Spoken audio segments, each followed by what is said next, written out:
put that out into the air right now? I think it might be a good idea to do that. Why not? So that's the offense he has to face.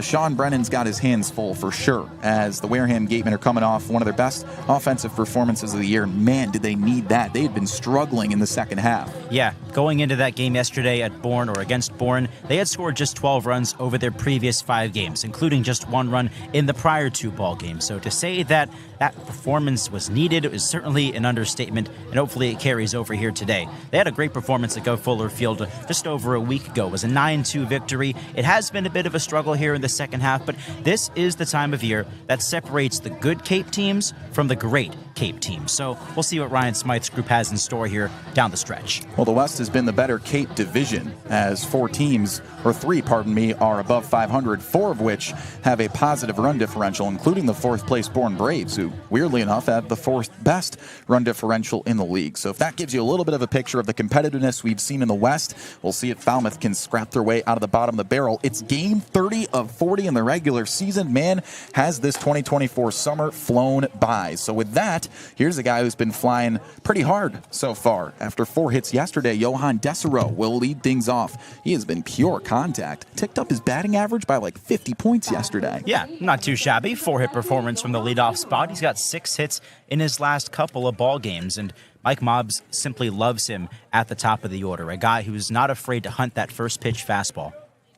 And he's had a specific approach at the plate that, Ethan, you had a really good point about earlier. But first, Sean Brennan in the home whites with normal block lettering across the chest and pinstripes for the Falmouth Commodores. Sets at the belt, kicks and deals to the lefty out of Stetson, swings at the first pitch and fouls it away. It's strike 1. How about that approach? Yeah, right on brand there. Mob saying great Cape hitters don't swing at every pitch, but they step up to the plate with the intent to swing at every pitch. It's an active mentality. Well, that was prevalent yesterday. Righty on lefty, first AB of the ball game. It's a fastball upstairs. Pitch 2 comes in right on schedule. It's a 6 o'clock p.m. first pitch here from Gov Fuller Field. So Desiro earning his spot at the top of the order. And the 1-1 is upstairs as well. And don't you just love to see Brendan Summerhill on deck? Guy who's gotten in the field a couple of times as he's rested a little bit, but will be hitting for the first time since the 9th. So it's been over a week and a half. 2 balls, 1 strike. Here's the pitch from Brennan, and another heater fizzes high. And it's 3 balls and 1 strike.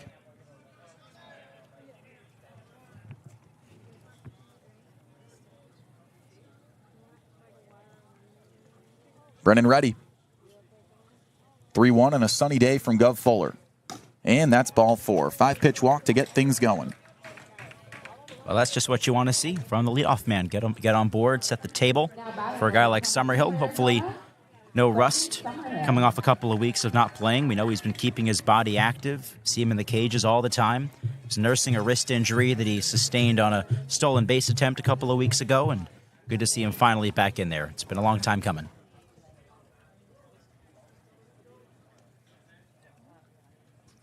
So now Brendan Summerhill digs in. The tall lefty from Arizona getting his first pitch at the plate since July 9th. He's also an all-star. And he swings at the first pitch and misses under a fastball.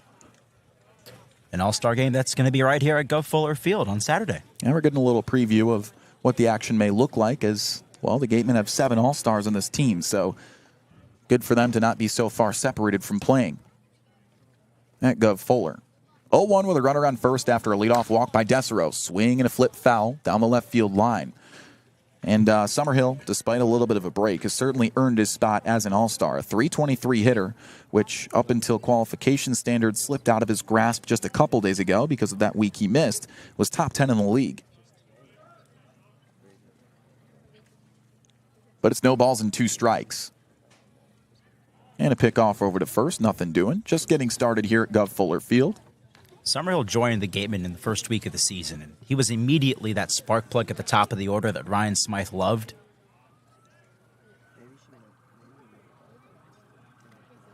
We've seen a rotation of guys at the top of the order. Brennan ready, here's the 0-2, and it's high. Summerhill, before resting that wrist, was the leadoff guy for this offense. An offense that's second in the league in batting average. As a team, they're hitting .264.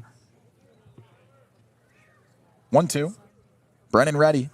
He turns and burns. Swing and a fly ball down the left field line. It's trailing in foul territory and will bounce out of reach. Summerhill staying alive as he struts back into the box in the normal away uniforms for the Wareham Gatemen. Curved block lettering across the chest in navy blue, lined by white in the away reds. And the gray pants. And for him, he's got to rock the high socks. Oh, he always does. Oh, yeah. No outs after a 5-pitch walk for Desereau, and Summerhill battling away here. Second at bat of this ball game. Brennan ready in the pitch. Runner goes. Fastball high. Desereau fakes as he goes back to first. It was a nice throw by Mudler, but luckily Desereau did not leave. It was a nice throw. Desereau baiting it. I think he saw what he needed to see there. That one skipped in on one hop.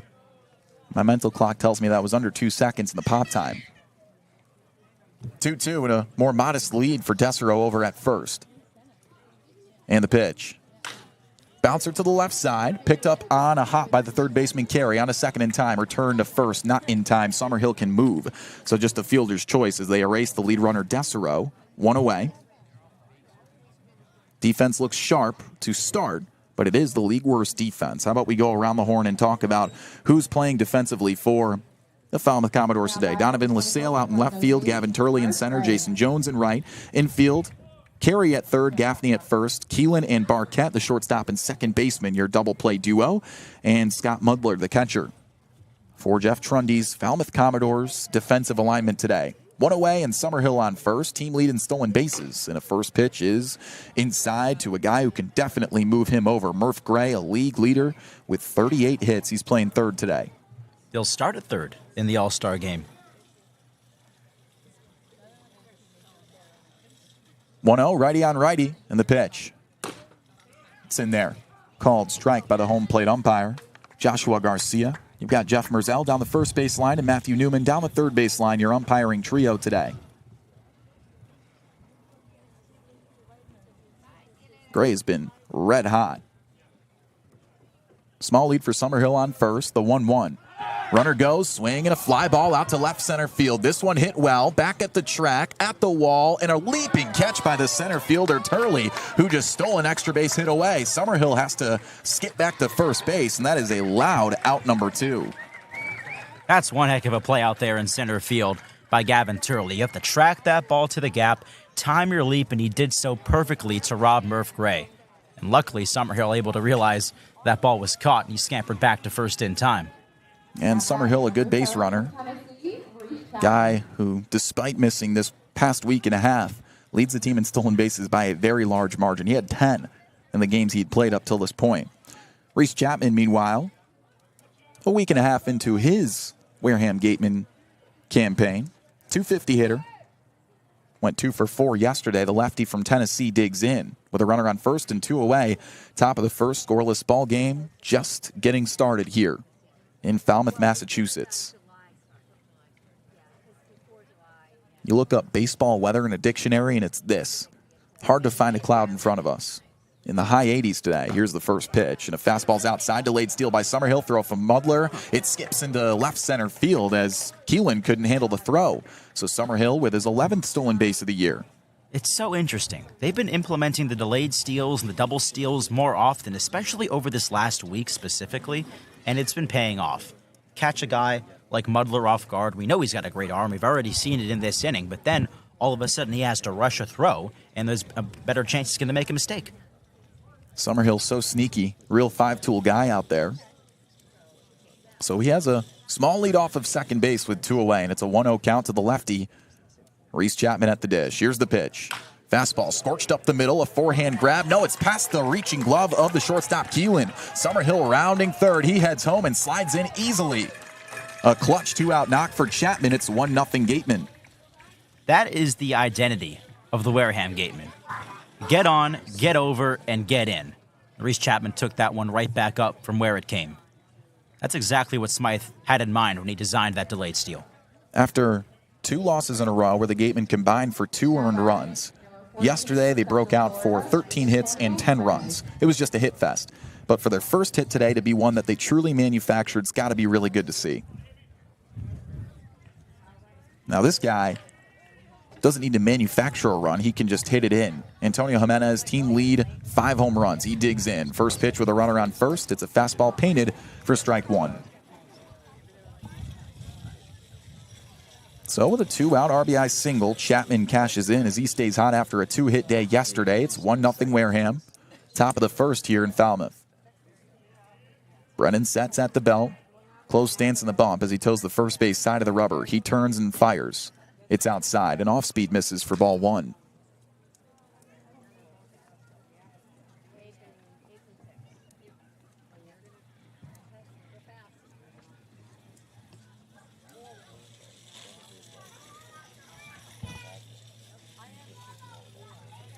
One deal. First to pick off the first, not in time. Gatemen did win their lone visit to Gov Fuller, or pardon me, they've visited them twice now. Falmouth, one of those teams that Wareham plays 5 times this year, so we'll see the Falmouth Commodores actually in game 40 of 40 in the regular season later this season. 1-1. Fastball swung on and popped to the right side. It's drilling towards the chalk. It might stay fair, and it doinks fair, but a sliding attempt and the catch made. A nice effort by Jason Jones to snuff that one out off the blades of the grass for out number 3, but not without damage being done. A 2-out RBI single for Reese Chapman, who stays hot. He's 3 for his last 5, and it's 1-0 Wareham as we head to the bottom of the first here at Gov Fuller Field on the Gatemen Baseball Network, powered by Cape League TV. Whatever your technology needs are, Secure One can help. Learn more at SecureOne.com. SecureWON.com.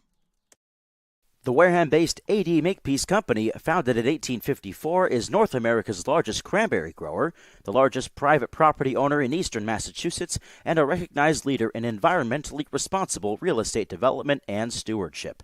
For 170 years, Eibe Makepeace Company has supported community events and organizations like your Wareham Gatemen. Visit eibemakepeace.com to learn more. Attention baseball fans, are you ready to hit a financial home run? PCT Federal Credit Union is here tonight to make your dreams of home ownership and driving off in that new car a reality. Their unbeatable low rates on mortgage and auto loans are a win for everybody. Whether you're rounding the bases to buy your first home or looking to upgrade your ride, PCT Federal Credit Union has got your back. Swing by their tent before you leave or visit their website to learn more about how they can help you step up to the plate and score big on your financial goals. The Eibe Makepeace Company also owns and operates Reed Custom Soils, the area's leading manufacturer of custom soils, including CU structural soil and Rooflight certified green roof media. Reed Custom Soil is also a manufacturer and distributor of baseball infield mix and conditioners. To learn more, visit www.reedcustomsoils.com. Wareham Gatemen second in the West Division against the Falmouth Commodores, bottom of the West, with just 11 games to go here in the regular season. Wareham in a good spot. Falmouth's got to get going, and their offense has struggled as they step up to the dish, down 1-0. Top of the first, Reese Chapman got an RBI. It's his second in a Wareham uniform with a 2-out RBI knock against Sean Brennan. So the starter for Wareham to maintain this 1-run lead is Georgetown's Griffin O'Connor. Third start for him, 1.86 ERA and 9 2/3. He's been reliable, Ethan. Yes, and he has been so much fun to watch ever since his debut back on July 7th against YD, a guy who hadn't faced live pitching in just about 2 months, and he's done nothing but dice up the Cape League ever since he got here. His 2 starts, just 2 earned runs over 9 2/3 innings. Commodores situationally have struggled to produce runs, but they are 5th in the league with a .247 team average. First pitch is swung on and whacked out to left and scorched into the mitt of the left fielder, Sam White. That was Dylan Carey at the dish, who just lined out. Didn't even get to introduce him, but there's one away. And you can definitely expect O'Connor to be a pitch-to-contact kind of guy. Fastball, slider, changeup, and a curveball. That's his arsenal. He tops out in the low 90s, but sits in the high 80s. He's got stuff for sure, and Gavin Turley, the 2-hole hitter out of Oregon, in center field, will have to face it next. The 3-hole belongs to Jason Jones for Jeff Trundy's Commodores offense in right field. And the Oregon's DH, Trent Carraway, is the cleanup. First pitch to the righty at the dish. It's a called strike.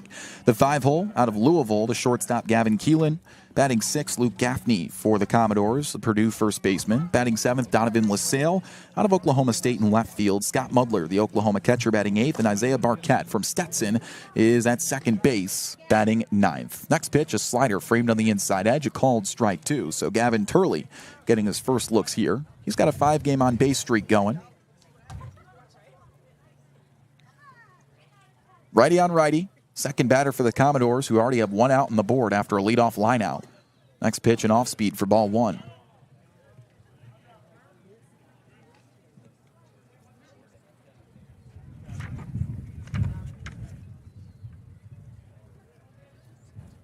One ball, 2 strikes. O'Connor sets at the letters. He nods. Rocker step, kick, and a pitch. It's just inside. Tried to sneak the slider front door. O'Connor coming off, well, another good start. He's had 2, and both of them have been excellent. At Harwich 5 days ago, 4 innings, 1 earned run. 2-2 count with 1 away. The offer. Swing and a bouncer left side. It's just inside the chalk. Murph Gray grabs it, and they wave it off as it bounces just foul. So it remains at 2-2.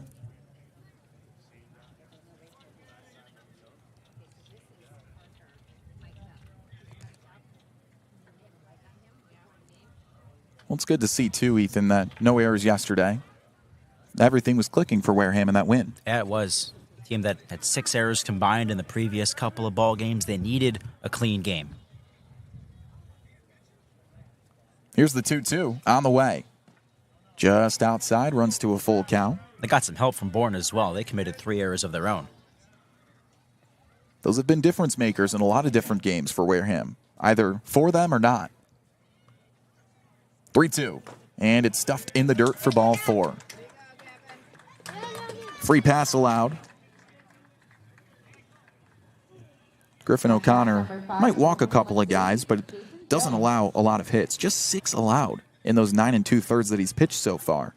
His path to get here has been incredibly interesting. A Division II guy, Assumption College in Worcester, now transferring to Georgetown purely for academic purposes. So pursuing a master's in finance. Smart kid. He's got a kid on first as the first pitch is waved and missed on. Jason Jones, the right fielder from Arkansas, digs in. In his last 5, he's 5 for 15 with a home run and 3 doubles. Batting third with a runner on after that walk with 1 away here, bottom first. Wareham leads it 1-0 over Falmouth. And the deal. Swing and a miss. Couple of sliders to him to start things off. You know, O'Connor was originally supposed to join the Chatham Anglers this summer. Really? But after he pitched a little bit with Hyannis last year and Eric Luxus was the Hawks pitching coach a year ago, as soon as he became a Gateman, he had an interest in bringing him here. 0-2 with a runner on and the deal. Curveball swung on in line, shallow center field. Summerhill coming, it hops into his mitt, and they'll just have to cut it off there. 1 out single. Turley moves station to station, so you've got first and second occupied now as the Commodores get their first hit of the afternoon. And they turn it over to the cleanup hitter, Trent Carraway. The DH batting .311 this year. Team leading 3 big flies on the season as well, and he's got 2 runners on with 1 out. Commodores line up with hitters as good as any in the league, but they lack depth. Carraway's been one of the stars, though. We'll check over to second, because why not?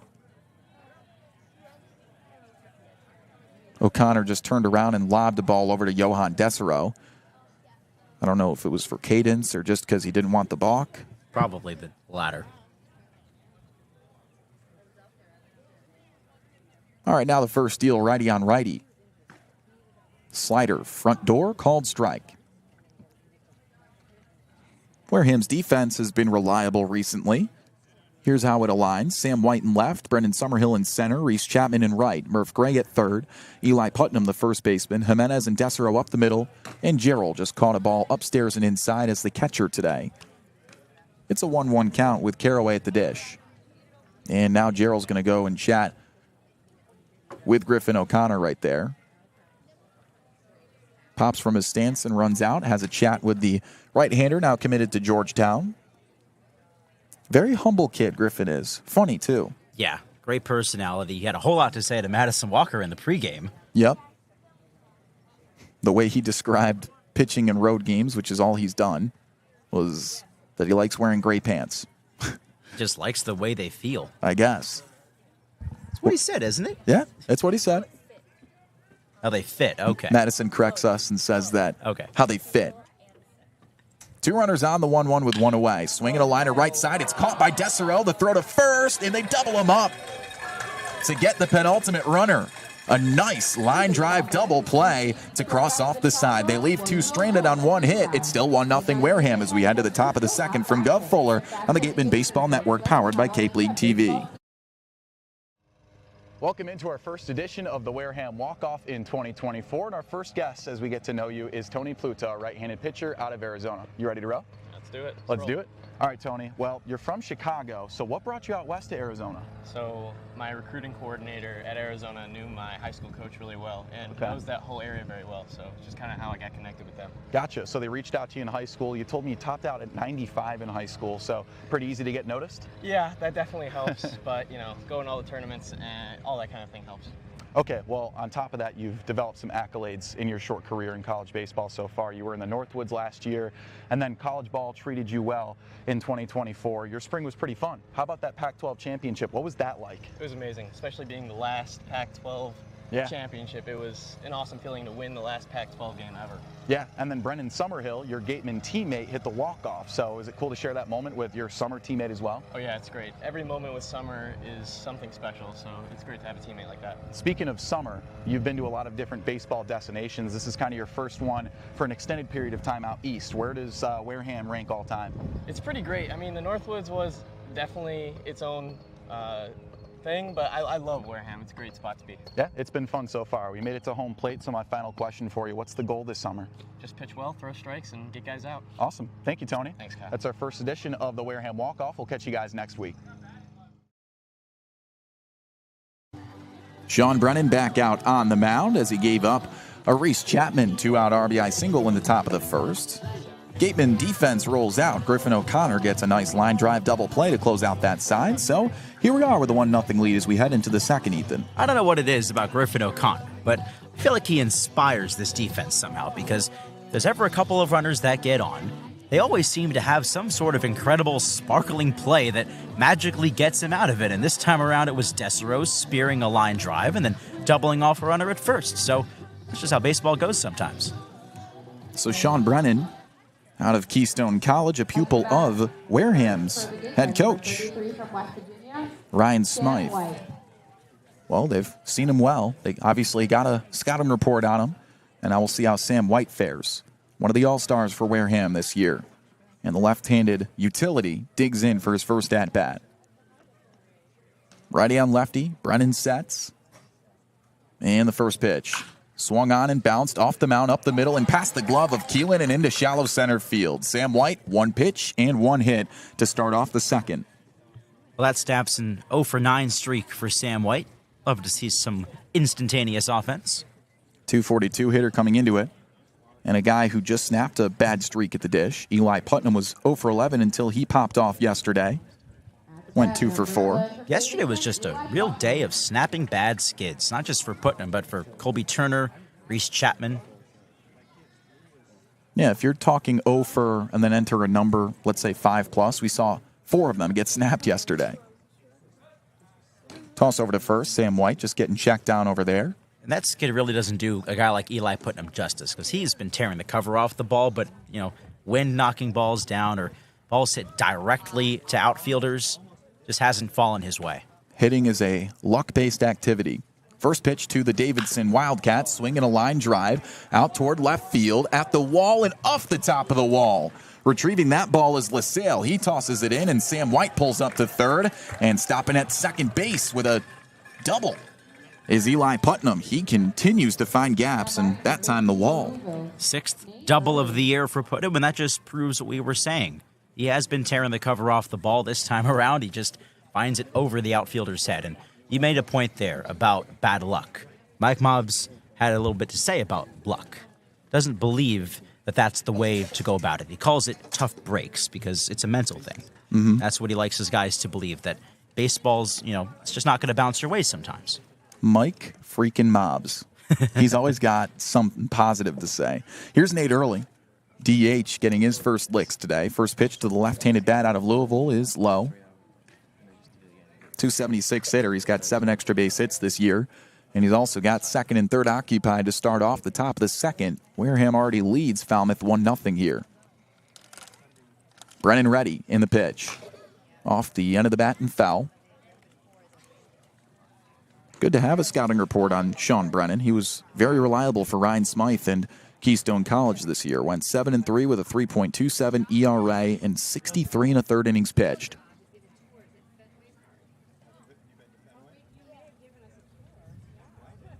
Ready on lefty. 1-1 offer. And pulled foul, this time towards Falmouth's dugout. 1-2. No outs, top of the second. We're getting some shade on us now as the sun begins its descent here in the Cape. Could use some of that.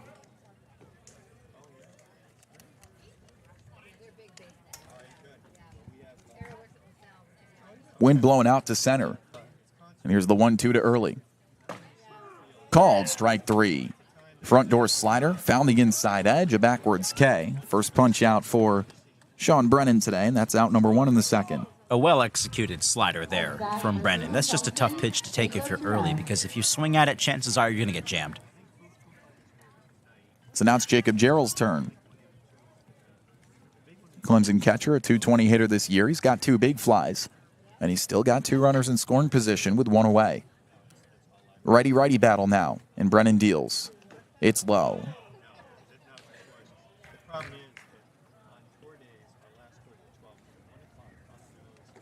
The umpire, Joshua Garcia, just tossed the ball back as that ball squibbed away.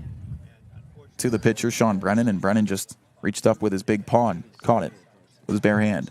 I feel like that's just a cool thing to do. 1 ball, no strikes with 1 away.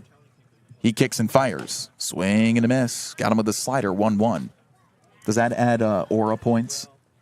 I'm not the one to ask about aura. Madison Walker, she raises her hand. She gives us a shoulder shrug. She says, so-so. 1-1 deal with 1 away. And a called strike at the knees. Perhaps one day I will learn the art of the aura, but until then, I'll leave the aura connoisseur duties to our wonderful sideline reporter. And now she's sticking the tongue out with the deuces. 1-2, and a curveball's watched low. 2-2 count. 1 away. I begin to describe things on air that I feel like really don't add to anything. I mean, what are they supposed to do with the information of Madison's appearance? She's always making silly faces. Anyways, 2-2 count to Jarrell. With 1 away, here's the pitch. Swing and a miss. Got him with a high heat. Back-to-back strikeouts. There's 2 away.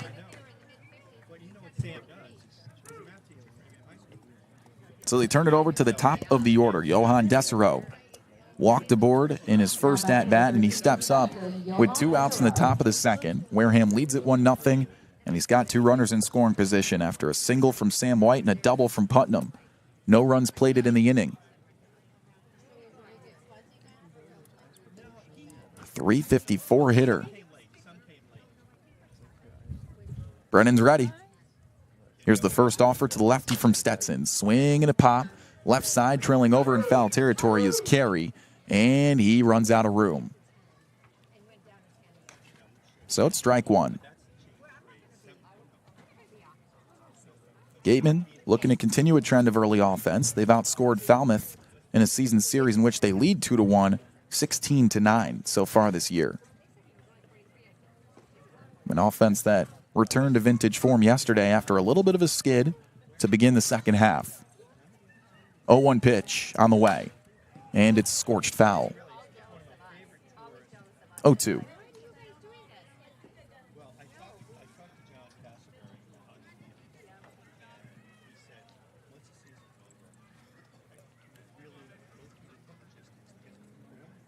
Two outs, away half of the second at Gov Fuller Field. Wareham with 3 hits leads at 1-0. They've got two guys in scoring position. Trying to add to it is Johan Dessereau at the dish.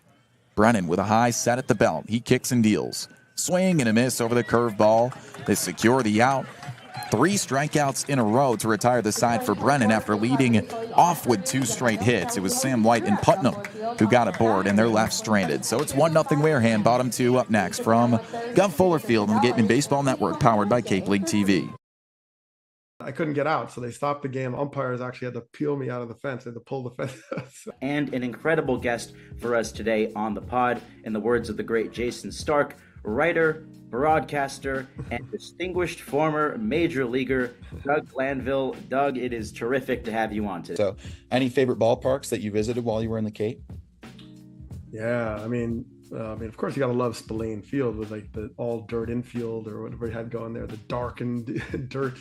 Let me see. Well, I didn't like Bourne because one time I slid for a ball. I was doing that cool move where the ball's up against the fence and you slide around it and then pop up and throw. And then I slid and went through the fence. So my leg got caught in the fence and I couldn't do it. I had to roll the ball to the right fielder and I couldn't get out. So they stopped the game. Umpires actually had to peel me out of the fence and to pull the fence. Oh my God. So that wasn't a good memory. So Bourne, the fog always rolled in there.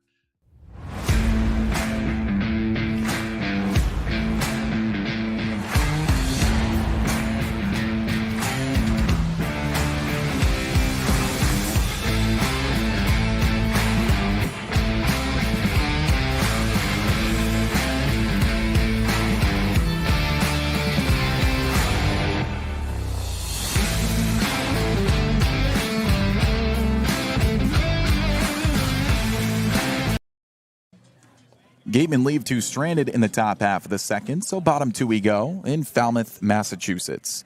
5-6-7 due up as Griffin O'Connor cruised through the top of the first, or bottom of the first for Wareham. 1 hit, otherwise a scoreless frame.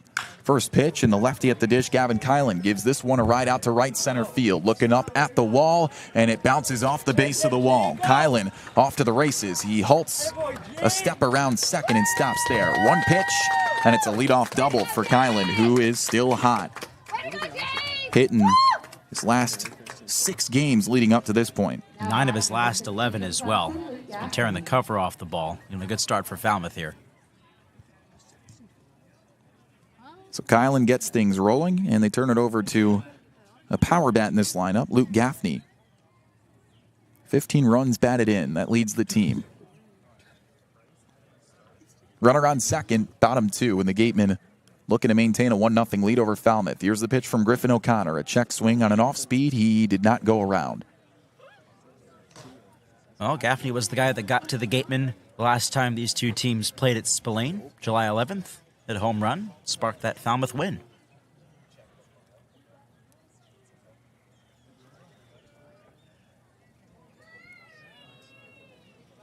One ball, no strikes. Righty-righty battle here. And a fastball runs up and in. So it's 2-0. I think that actually skipped off the mid of Gerald. He might have gotten crossed up because that one actually just got right past him and it hit the home plate umpire, Joshua Garcia. We've seen that happen more often than not, to be honest with you. These last couple of games, at least once or twice per game, it seems to be happening. And I think that's just a product of inexperience working with each other. You have a couple of catchers that are trying to learn tendencies of pitchers that are coming in and out. Guys that have just gotten here a week ago, guys that have been here all season long. It's a lot to work with. We've seen on multiple occasions catchers and pitchers meet each other an hour before the game. That was the case with Sam White's debut, and Tate McGuire with him in Orleans at the end of June. O'Connor from the stretch gets the sign with a 2-0 count, and Gaffney at the dish with a runner on second. He looks to second, now the deal to home. Foul tip straight back, there's strike one. Of course, Tate had some success that day. Tate McGuire's had success all season, ace of the starting rotation. And an all-star. And an all-star.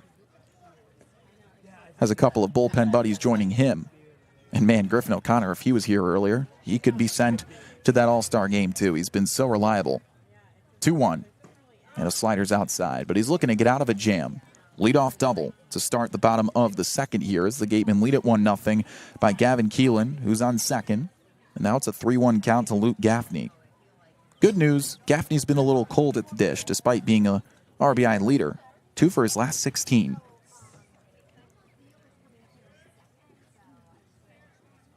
Curls and unfurls the 3-1, and an off-speed's just outside, ball 4. Second walk allowed by Griffin O'Connor today. First and second now occupied with no outs to start the bottom of the second. Donovan LaSalle in a small 0 for 7 skid right now. Over 19 games. Just hasn't been able to find the ball. A 159 hitter.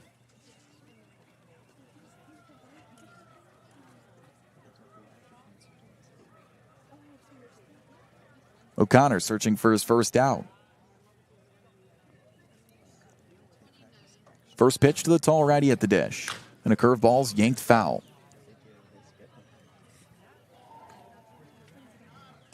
You know, Griffin O'Connor, such a humble kid. He's not had your average journey in baseball, as you mentioned, between being at a D2 powerhouse in Worcester, Assumption College, and now, as you mentioned, academically pursuing a master's at Georgetown as he'll play ball there. 0-1. Swung on and sky to the right side. That one will be a souvenir for the fans as it doinks out of play. Strike 2. He's the guy who talked about, setting himself up if professional baseball isn't in the cards for him, and by all means, he hopes that it is. But going to Georgetown is primarily an academic choice for him. Yeah. Smart guy. And with bouncing around like that, you have so many different debuts. So you set yourself up for interesting opportunities. And before his debut a week ago, or a week and a half ago at YD, just before the midway point of this season, he had some interesting things to say. Here's the 0-2. He kicks and fires. Swing and a miss. Got him out in front on the slider. There's a strikeout. His first one at bat for out number 1 here in the second. Ethan, you and I were both there for that conversation. He was like, I don't know. I might not pitch well tomorrow. Well, he gave up 1 run over 5 innings. Yeah, that's the kind of mentality that O'Connor brings to it. He'll sell himself a little bit short, but then he goes out there and he's dynamite. Whatever works, and he has been dynamite. And there is strikeout number 1. So 1 away with first and second occupied. Scott Mudler at the dish. The Oklahoma catcher hitting 182. And the first pitch to the left, he skims all the way to the backstop. Both runners will move 90 feet. Looked like a slider that got away from O'Connor that time to the inside part of the plate. So Mudler, just by standing in there, now has 2 in scoring position. O'Connor in a little bit of a jam now. He's allowed 2 walks.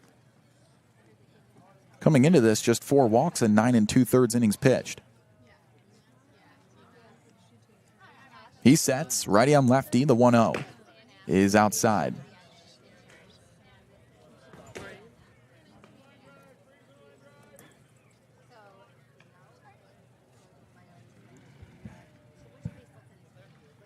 Keelan on third, Gaffney on second, and the 2-0 deal. There's a strike, painted on the outside edge, belt high.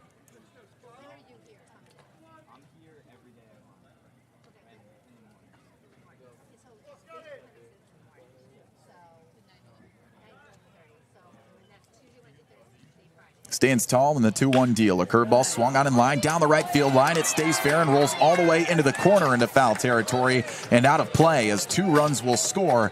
And standing up with a 1 out, 2-run double is Scott Mudler. Falmouth takes the lead on 1 swing. It's 2-1 in the bottom of the second.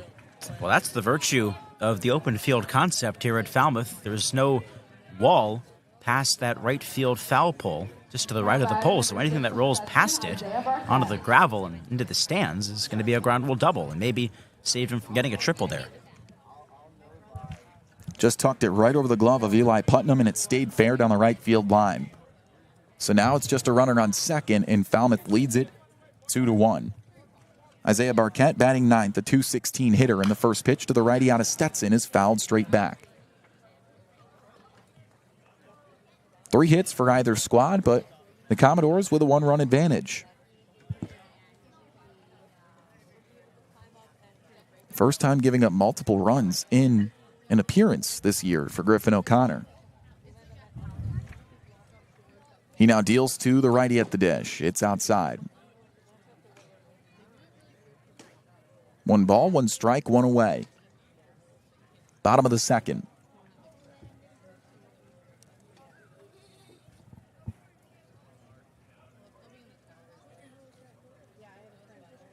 One he kicks and deals. Swing and a yank foul. 1-2. Good crowd on hand as the breeze blows out to right and a smattering of multicolored jerseys and baseball fans down the right side. Left side where the Wareham Gatemen sit. They've got their visiting crowd behind them, a small set of bleachers there. Definitely another one of those scenic ballparks in the Cape, and it's set to host the All-Star game this year. In less than a week. 1-2. With one away, here's the pitch to Marchak. It's a slider that misses outside and below the knees. 2-2. O'Connor just not really giving himself a chance here. Yeah, he's working the outside parts of the plate, trying to be a little cute on the edges.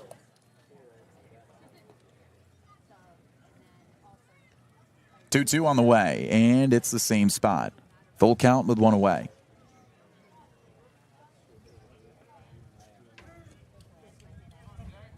Marchak, couple of toe taps as he toes the inside of that right-handed batter's box. Crowds the plate with an open stance.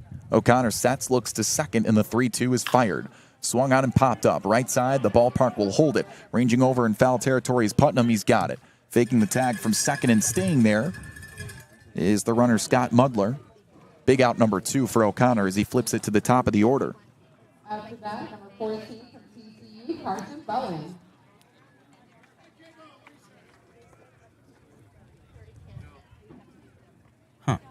So Dylan Carey's day is done, I suppose.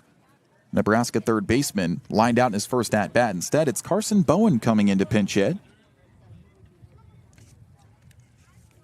Carson Bowen, utility out of TCU.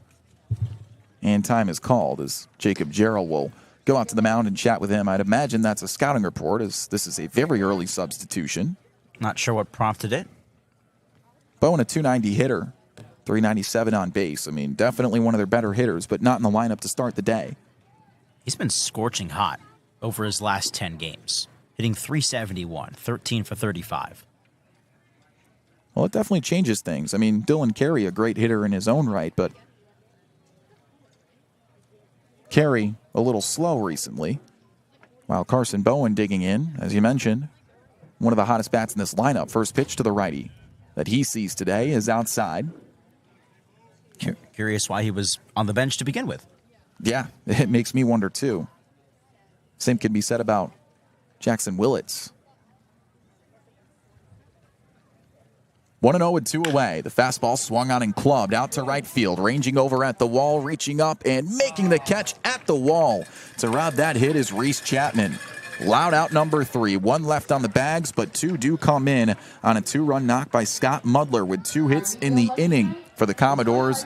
They now lead it 2-1. Top 3 up next on the Gatemen Baseball Network, powered by Cape League TV. Welcome into our second edition of the Wareham Walk-Off. I'm Kyle Marchak, joined by an infielder for the Wareham Gatemen, Antonio Jimenez. You ready to roll? Yes, sir. Let's do it. Let's do it. All right. Well, your new commitment. You're going to UCF now. How did that commitment come about? Yeah, man. I just wanted to go somewhere where basically I had a good relationship with the coach, and it's always nice to stay home near my family. You know, it's only like 3 hours away, so I felt like I had a good connection with the coach. Just wanted like a nice fresh start, and you know, I'm just super excited for the new opportunity. Well, we've got Mike Mobbs over there, barefoot, mowing the lawn right now. You said he's a very down-to-earth guy. He's the hitting coach for the Gatemen. Is he a part of why you went to Wareham too? Yes, for sure. I mean, once I got the call up here, one of my guys, Dorian Gonzalez, that played for here last year, he said, Dan, you need to go up to Wareham, and they're going to get you a lot better. Ever since I've been here, I mean, he's literally mowing the lawn right now, barefoot. Yeah, can we get a shot of that real quick? Look at him. Inspirational. He just leads by example, and I can't ask for a better coach. Like, he's taught us everything that we know, and like, he literally just wants us to win, and we're all just bought in on winning. And yeah. You know, well, it must be working. You're on a 7-game on-base streak right now. So how have the coaches developed you as a hitter? Yeah, man. They just told me to just be have a better approach. I feel like I'm getting better out here every single day, getting more comfortable with them.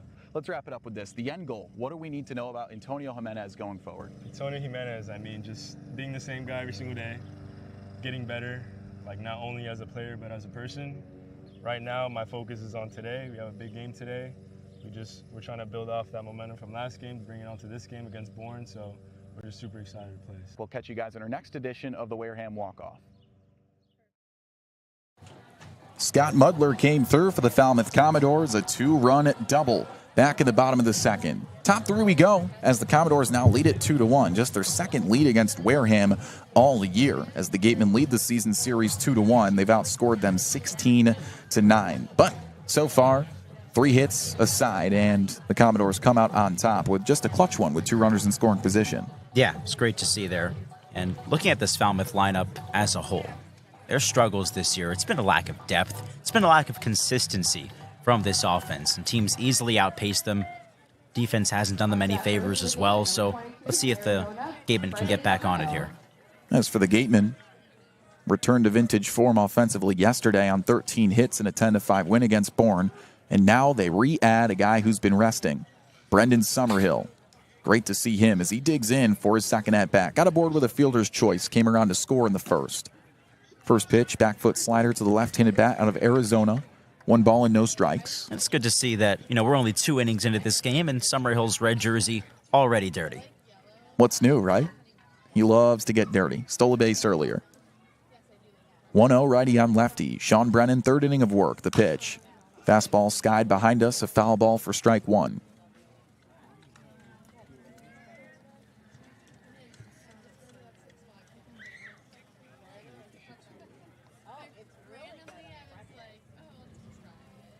Murph Gray on deck. Reese Chapman to bat. After that, 1-1 count. First batter, the third. Brennan turns and fires a curveball way upstairs. 2-1 count.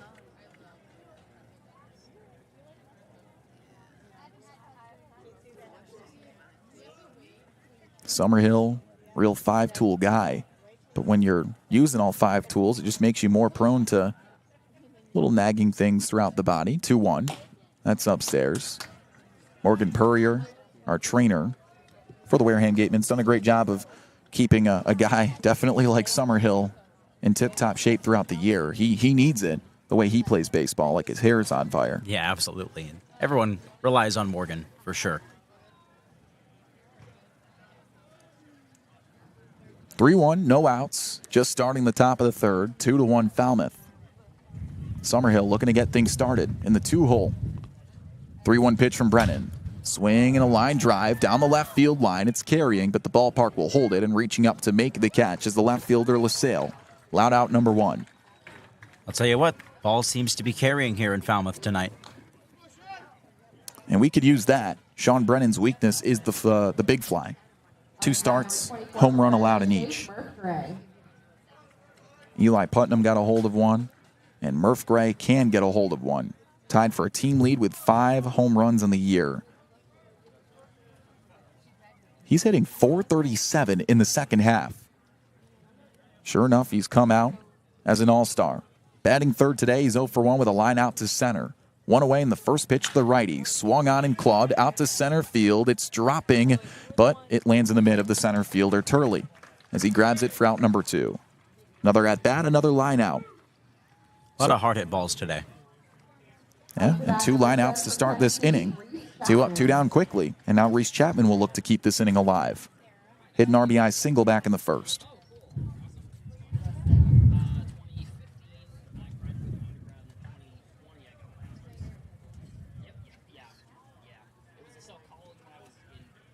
Two away. Brennan, the first pitch to the left-handed bat. Swing and a ground ball just foul to the first base bag. 0-1.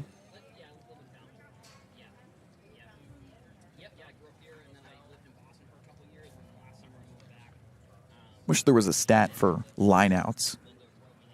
They set parameters on balls hit at a certain exit velocity and a certain angle off the bat. I'd be curious to see how often the Gatemen do that right into a glove. Well, there's something similar that we could apply, more advanced metric.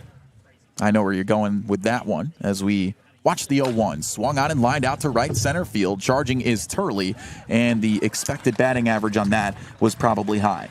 I was going to go batting average on balls in play. Oh, okay. That you know what? That was better. All right, well, we'll see if the Gatemen offense gets better, but for now they go down in order. As we head to the bottom of the third, they're down 2-1 to Falmouth from the Gatemen Baseball Network, powered by Cape League TV. For a good piece of glass, call Eibe. Located at 3 Tyler Avenue in East Wareham, call Eibe Glass and Locks about getting a free quote for your windows, doors, locks, and other glass needs. Mastria Auto Group. Whether you need sales, parts, or service, call Mastria Auto Group for all your Kia, Cadillac, Mazda, VW, Subaru, and Nissan needs. Mastria delivers. www.mastria.com. Legacy Insurance has been servicing Wareham and the surrounding area since 1980. Call Legacy Insurance for all your insurance needs at 508-295-1315. Legacy Insurance, your hometown agency. Looking to buy or sell real estate in the South Shore, South Coast, or Cape Cod area? Joanne Stevenson has been selling Massachusetts since 2000. Specializing in residential real estate, she is a part of the #1 Berkshire Hathaway Robert Paul team. Whether you are looking for your first home, vacation home, or relocating, call Joanne Stevenson, your local Wareham agent, for all your real estate needs. A proud sponsor of the Wareham Gatemen. Griffin O'Connor back out on the bump. It's his third inning of work in his third start in a Gateman uniform. Last inning was rough for him. Gave up 2 hits and a walk. So 2 runs came in. The Commodores look to add to a 2-1 advantage as we enter the bottom of the third. O'Connor will face 2-3-4. Commodores offense just more timely today with runners in scoring position. Come on, Gavin. They've been putting the ball in play pretty hard as well, finding the outfield grass a couple of times. It's a 2-run double from Scott Muddler that really got it going. Gateman with 3 left on base. Falmouth with just 2.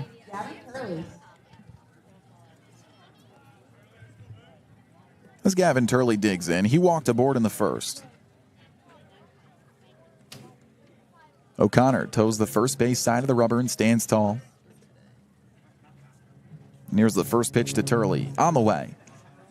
And an off-speed's just down low.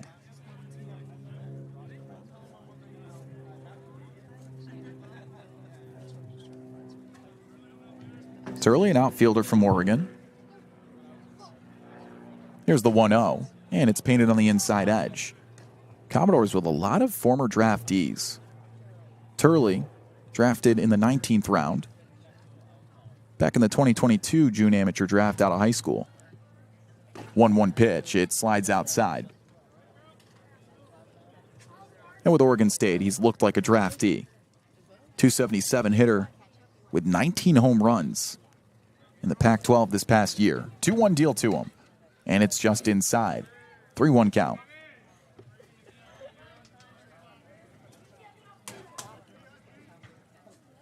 Turley with that walk now has a 6-game on-base streak.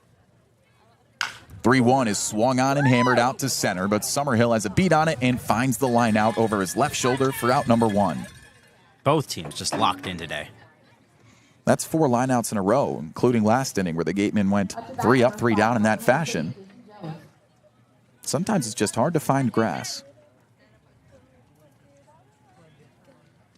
Jason Jones now digs in. He has a single to his ledger. First pitch to the righty. Swing and a foul tip into the mitt of Jacob Jarrell. 0-1. So both teams swinging hot bats today.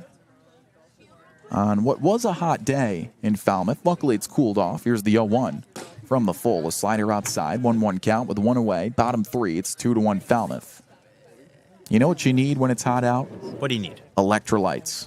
That is true. Need that big time. 1-1 deal. Swing and a pop-up. It's right over the center of the infield. O'Connor says he has it, but now it's the shortstop Jimenez who comes in and makes the catch. I thought O'Connor was about to grab that. Yeah, right. Are you about to tell the Gatorade story? There is a wonderful electrolyte beverage going on. The trainer, Morgan Purrier, will mess around with Gatorade flavors, and she puts together those concoctions for the team. So she mixed yellow and blue Gatorade and calls it guava juice. Guess what? That's just science right there.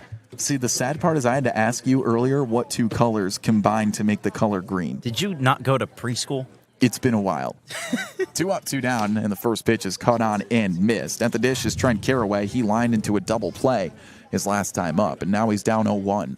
We need to get you some Crayola markers, get you a nice little coloring book, and you can experiment again. And just mix colors, see what happens. 0-1, and he's way out in front on a slider 0-2. Hey, what color does red and blue make when you mix them? Purple. Oh, Yeah, okay. He was on his game. He was ready for that one. No hesitation. All right, respect. Meanwhile, O'Connor is red hot on the bump. Here's the 0-2. Swing and a liner. It is into left field over the head of Murph Gray and down for a base hit. That one scorched for a 2-out knock. What happens when you mix Stanford Cardinal red with some navy blue? Stanford Cardinal red with navy blue. I mean, with darker hues like that, it would kind of just turn into a... Don't overthink it. It's just the ugly Gatemen purple. uniform scheme. An ugly purple. 2 away with a runner on first, and now it's Gavin Keelan. He doubled in his last at-bat, and he swings at the first pitch he sees. It's lined to left field and right at the chest of the left fielder, Sam White, who finds it for out number 3. A hit sandwiched in between a handful of flyouts. So it took 4 batters to get out of the inning, 1 runner stranded. Top 4 up next, 2-1 Commodores at Gov Fuller on the Gatemen Baseball Network, powered by Cape League TV.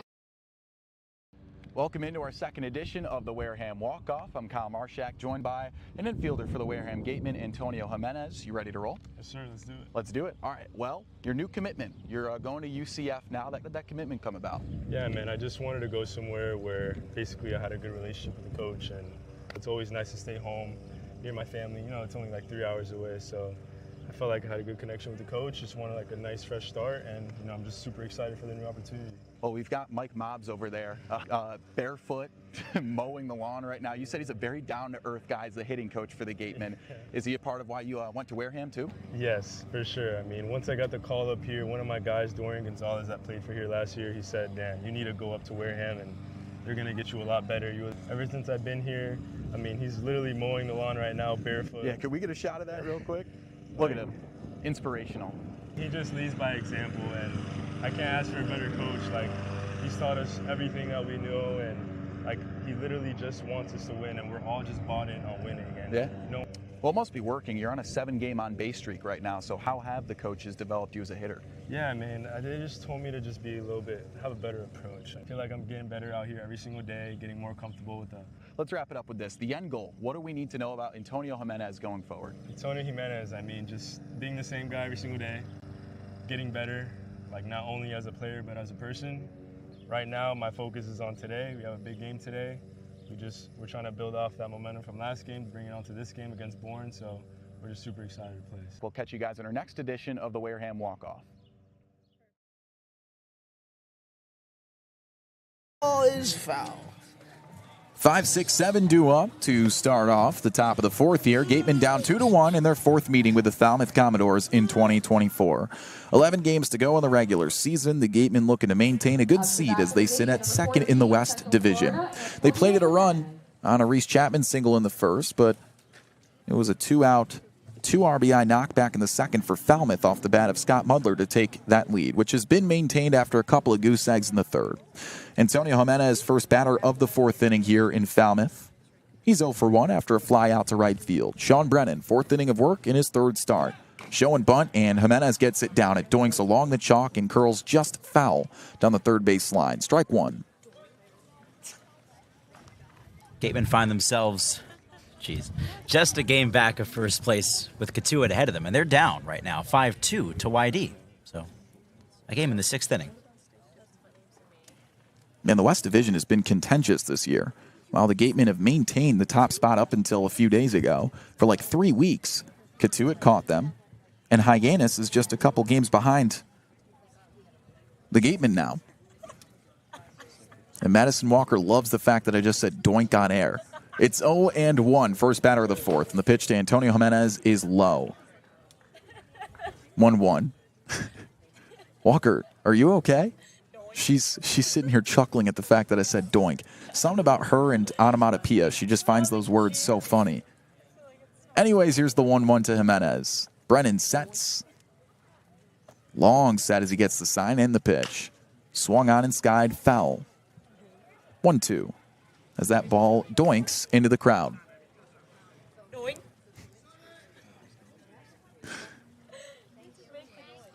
Doink. I'm pretty sure that's picking her up. Yeah, I feel like the fans could probably hear.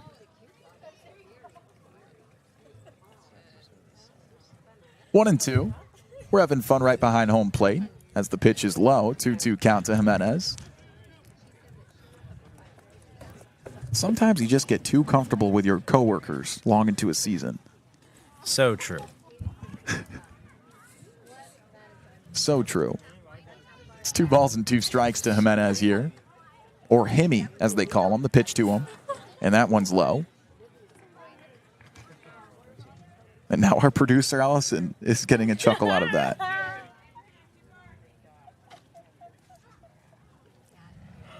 It's his name, Jimenez. Full count. Brennan is ready. Here's the pitch. And it's upstairs. Working a walk to get things started. Runner on base as he turns it over to Sam White, who singled in his first at-bat. Team leading 17th walk for Himmy. On-base machine reaches base nearly 36% of the time. Sam White broke in 0 for 9 with that single back in the second. Ended up stranded on third after 3 straight strikeouts. Jimenez on first for him with no outs in the top of the fourth, and the Gatemen down a run.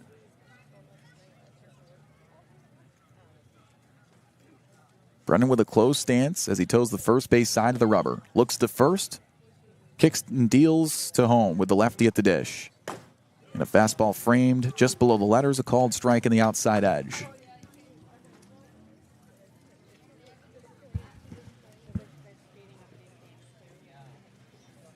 Oh, 1 count.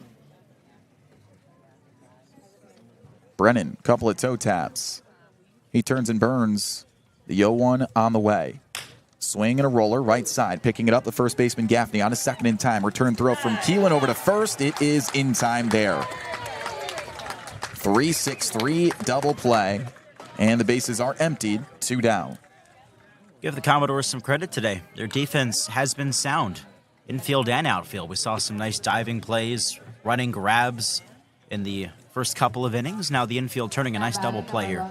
Yeah, not what you're expecting. It's the worst defense in the league. 95.5% fielding percentage. They lead the league with 47 errors by a large margin. Next worst is Wareham. But right now they're just trying to get the offense right as the bases are emptied. With 2 away, here's Eli Putnam, who doubled back in the second. And a first pitch off speed brushes him off the dish. 1-0. Sun making its final appearance here in Falmouth. Shadows from the trees behind us punching into the infield now. Brennan set at the belt in the 1-0 deal on the way. Called strike, framed on the inside edge. It's covered. Home plate to the pitching mound. All the way to first. A little bit of coverage over at third and second base in the sun still. 1-1 with 2 down. He kicks and fires. Curveball swung on, skied. Right side, right over the first base bag. Ranging over is Gaffney. And instead, it's the second baseman, Marchak, to make the catch. So, it takes the minimum for Brennan to get through this Gatemen offense as they still look for another run. They're down a run as we head to the home half of the fourth, just shy midway through this contest in Falmouth on the Gatemen Baseball Network, powered by Cape League TV. Let's wind the clock back to those times. You were a pitcher at Wright State. Now tell me how you got the opportunity to go to Wareham and what that time was like for you. Well, you know, I had gone out for the Pan American team in '91 just to kind of get my face and name out there nationally. And I made the first couple of rounds of cuts. So all of a sudden, people started to take notice. When I was fighting, I wasn't going to make the team. I was a freshman coming out of Wright State, opened some eyes, but wasn't ultimately going to make the team. So when I get cut, I get a call from Alaska. The 2 top leagues, the number 1 was Cape Cod, and then the Alaskan League was a really good league too. But those were the 2 big ones. I got a call from Alaska. I got a couple calls from the Cape. I got a call from Wareham, and they said, we have a kid that's going back home, and would you be interested? I mean, they didn't even have to finish their sentence, and I was like, I'm packing. I'll be be there as soon as I can get my 85 Ford Tempo on the road and up there. So, did you enjoy that clip? Well, you can catch the rest of this episode and all episodes of Wareham Whip Around, the official podcast of the Wareham Gatemen, available now on Spotify and Apple Podcasts.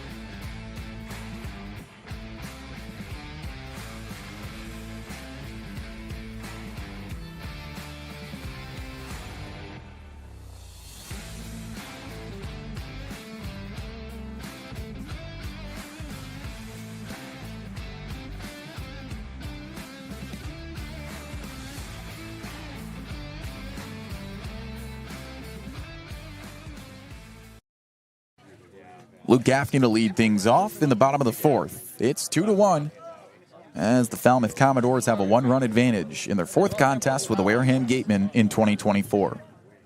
Third start for Griffin O'Connor as he enters the fourth inning of work here.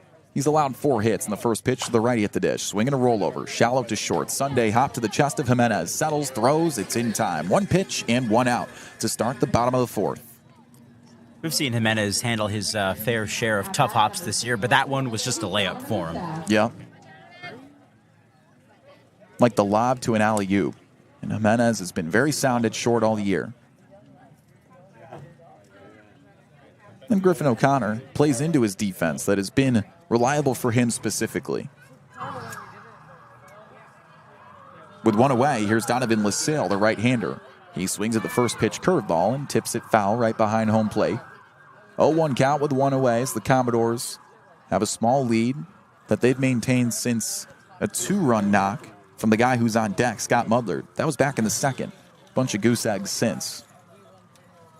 O'Connor sets. Here's the pitch to LaSalle. Swing and a foul as it flares over the screen to the right side of foul territory. 0-2. LaSalle 0 for his last 8 now. 159 hitter coming into this contest. No balls, 2 strikes. O'Connor kicks and fires. And an off speed. He spits on it, and it's low for ball 1. You like the little almost retro style full windup with the rocker step? I do. So he steps back and now steps off. Reminiscent of a simpler time. I think that's what you get with the entire Cape League, though. That vibe. It really is. Sean Brennan, the pitcher for Falmouth, has the same thing. Meanwhile, he rears back and delivers a pitch low. It squids to the backstop. 2 balls and 2 strikes now. O'Connor does the little rocker step with his left foot, resets in front of the rubber, kicks, and then pitches. It's great. Looks straight out of the 70s. 2 balls, 2 strikes, 1 away. Here's the offer. And that one flared back. And I'm noticing there, no rocker step. Just picked up his leg and went. You think he's trying to play with timing here? Sometimes he'll do that.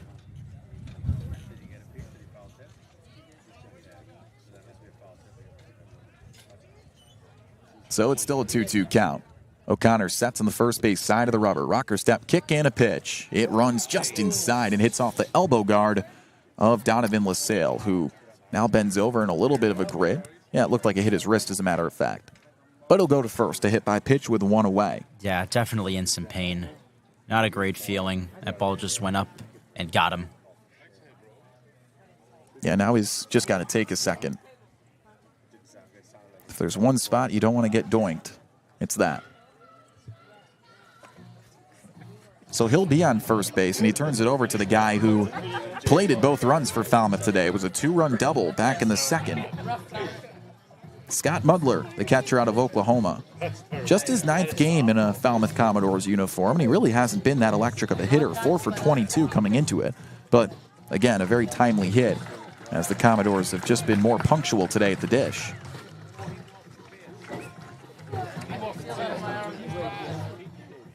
Gerald and O'Connor chatting, because now they have a duck on the pond to worry about. For a Falmouth Commodores offense that really doesn't steal that much. Just 29 in the year. That's good for second to last in the league.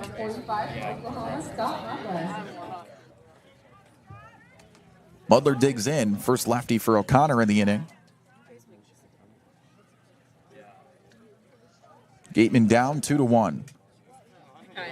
O'Connor with an ambling set at the letters. And the first pitch. Off speed, right down the pipe. Strike one.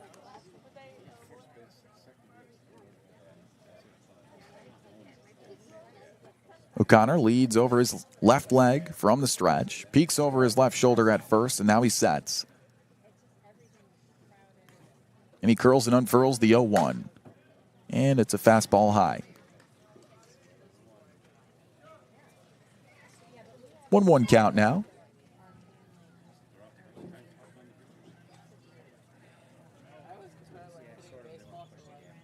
1-1.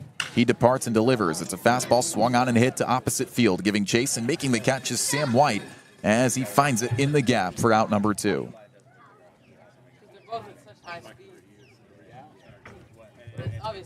Donovan LaSalle stays at first as Isaiah Barquette steps up. Hitless in one try, flew out to first base.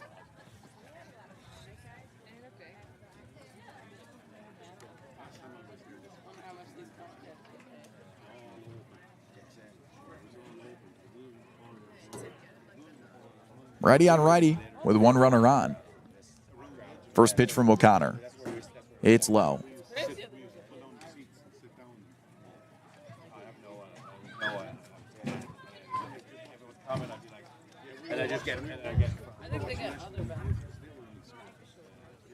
He gets the sign, sets at the letters. 1 ball, no strikes. First to pick off the first. A bang-bang play, but sliding in safe is Donovan LaSalle.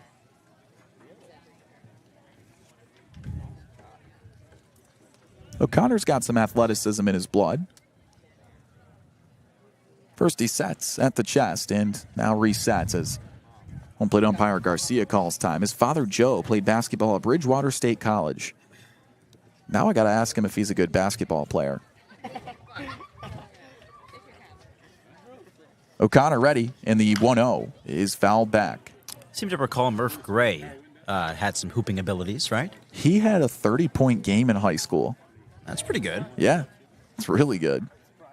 I can't score 30 points in pickup, so. All right, you will, a 2K guy? I'm a 2K enthusiast, yeah. 1 ball, 1 strike with 2 away, and a slider's outside. Back pick over to first from Sam White, or pardon me, Jacob Jarrell. Thought was nice, but no play. 2-1. As Madison Walker tells me her favorite shot is the corner 3.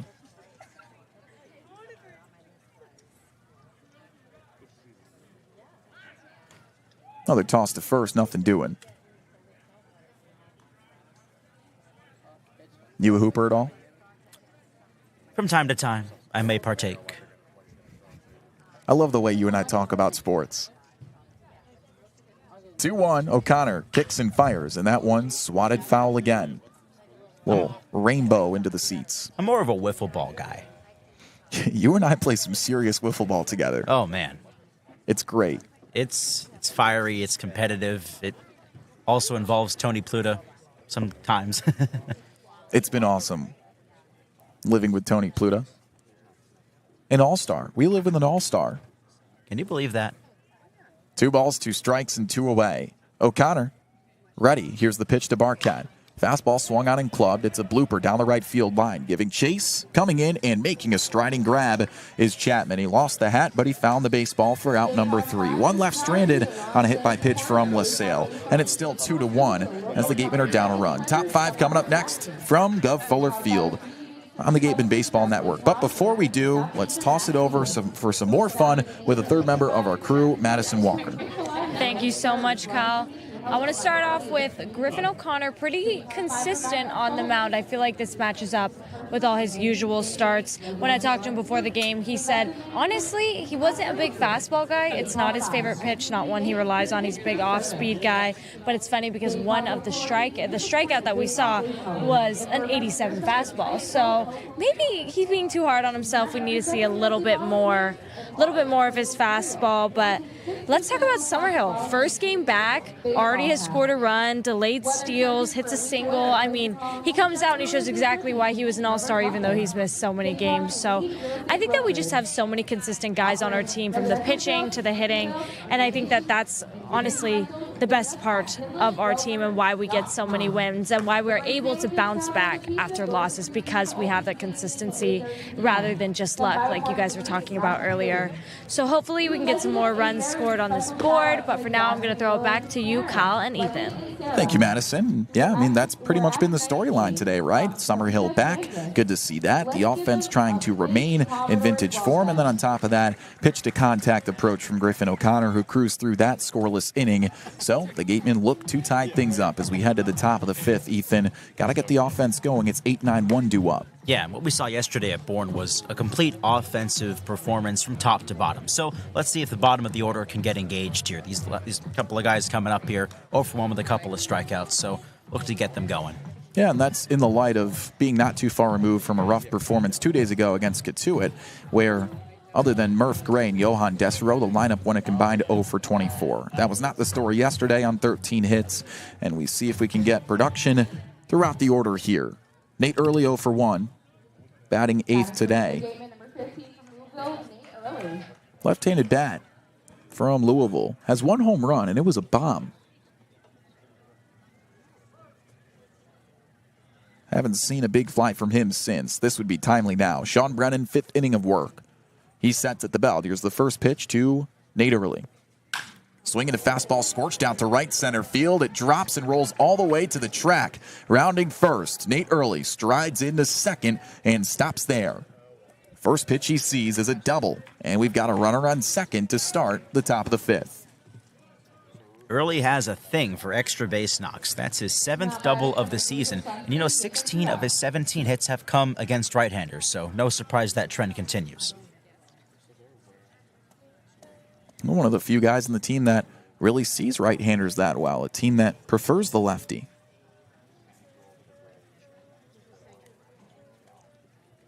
Jacob Jarrell now, right-handed bat from Clemson, digs in. Struck out swinging back in the second. Gatemen down a run, but now they tie the Commodores in the hit column 4 apiece here. Top 5, 2-1 Falmouth. Brennan peeks to first or second, and the pitch is low. Nate Early, just an extra base hit machine. He's got 8 on the year.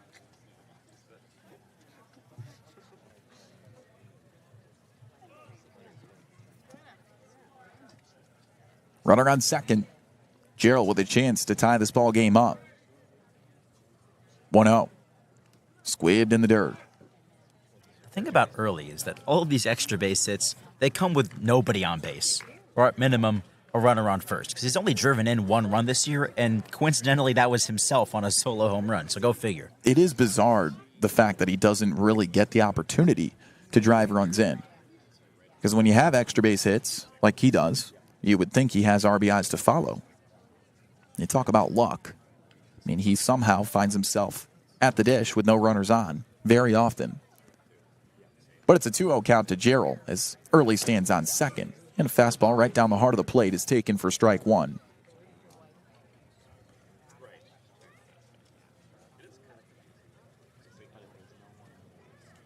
Two balls, 1 strike, no outs, top of the fifth. Brennan looks to second, now delivers home. Swing and a miss. Change speeds on him for strike 2.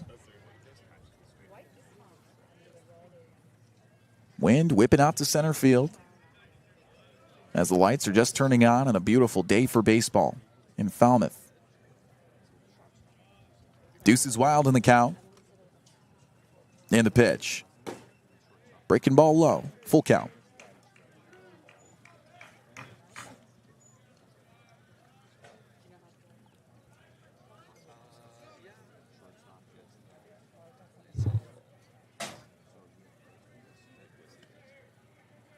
Three-two. It's on the way.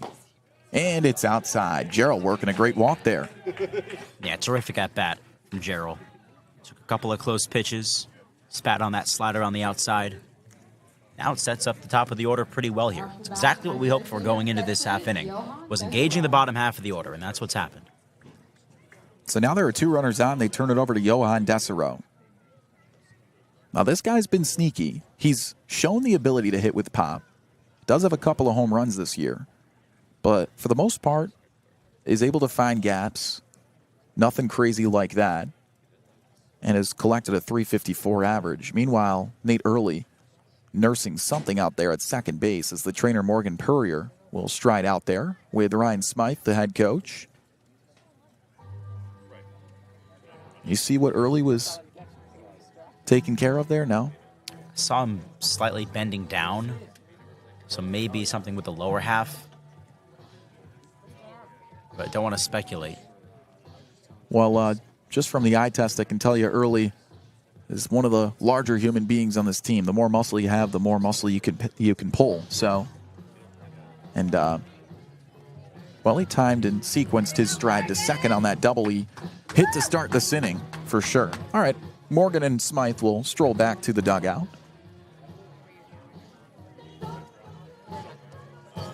And now Sean Brennan will throw a couple warm-up pitches as Johan Desero awaits. This is the guy you want at the dish. After 4 hits yesterday, he has climbed his batting average up to the highest it's been all year. 354 hitter.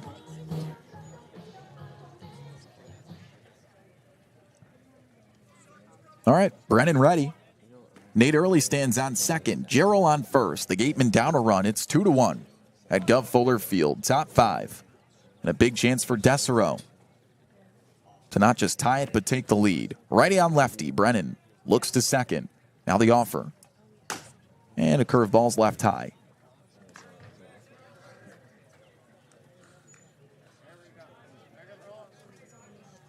One ball, no strikes. Desero wags the bat in a circle and a high-handed set in the left-handed batter's box. Brennan kicks and fires the 1-0. A fastball swung on and clubbed to the right side. It one hops into the middle of the first baseman Gaffney. Touches the runner there, throws to first. It's in time for a double play. Lead runner Early moves to third, but a wonderful play by Gaffney to tag Gerald and then get the force. It's a tough play to do and some high baseball IQ from Gaffney. But there is a runner on third, and that's Early. He represents the tying run. And Brennan Summerhill, making his comeback at the dish for the first time since the 9th, steps up. He's 0 for 2, lined out to left field, grounded into a fielder's choice back in the first, and came around to score. 2 away. Righty on lefty. And the offer on the way. Curveball is tipped straight back. Gatemen have rounded into the most double plays out of any team, 22. They've got 2 more tonight already.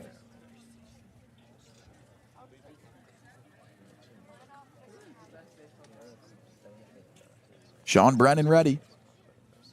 He steps in the 0-1. Fastball swung on and clubbed out to center field, ranging back at the wall, reaching up and making the catch is Gavin Turley to end the side. Another well-hit ball that just found leather. So, 1 runner's left stranded on a hit from Nate Early to lead off the inning. No runs, and it's still 2-1 as we turn it to the bottom of the 5th. Commodores lead it on the Gatemen Baseball Network, powered by Cape League TV. Welcome into our next installment of the Wareham Walk-Off, and this time we're joined by a Wareham Gatemen infielder out of Fresno State, Murph Gray. You ready to roll? Oh, yes, sir. All right, let's do it. Well, how was the Cape trip choose your destination this summer? Honestly, pretty great. I love it out here. The weather's nice, the people are great, and I'm playing with some of the best, so I love it. Warm weather, too, I guess kind of akin to California being from there?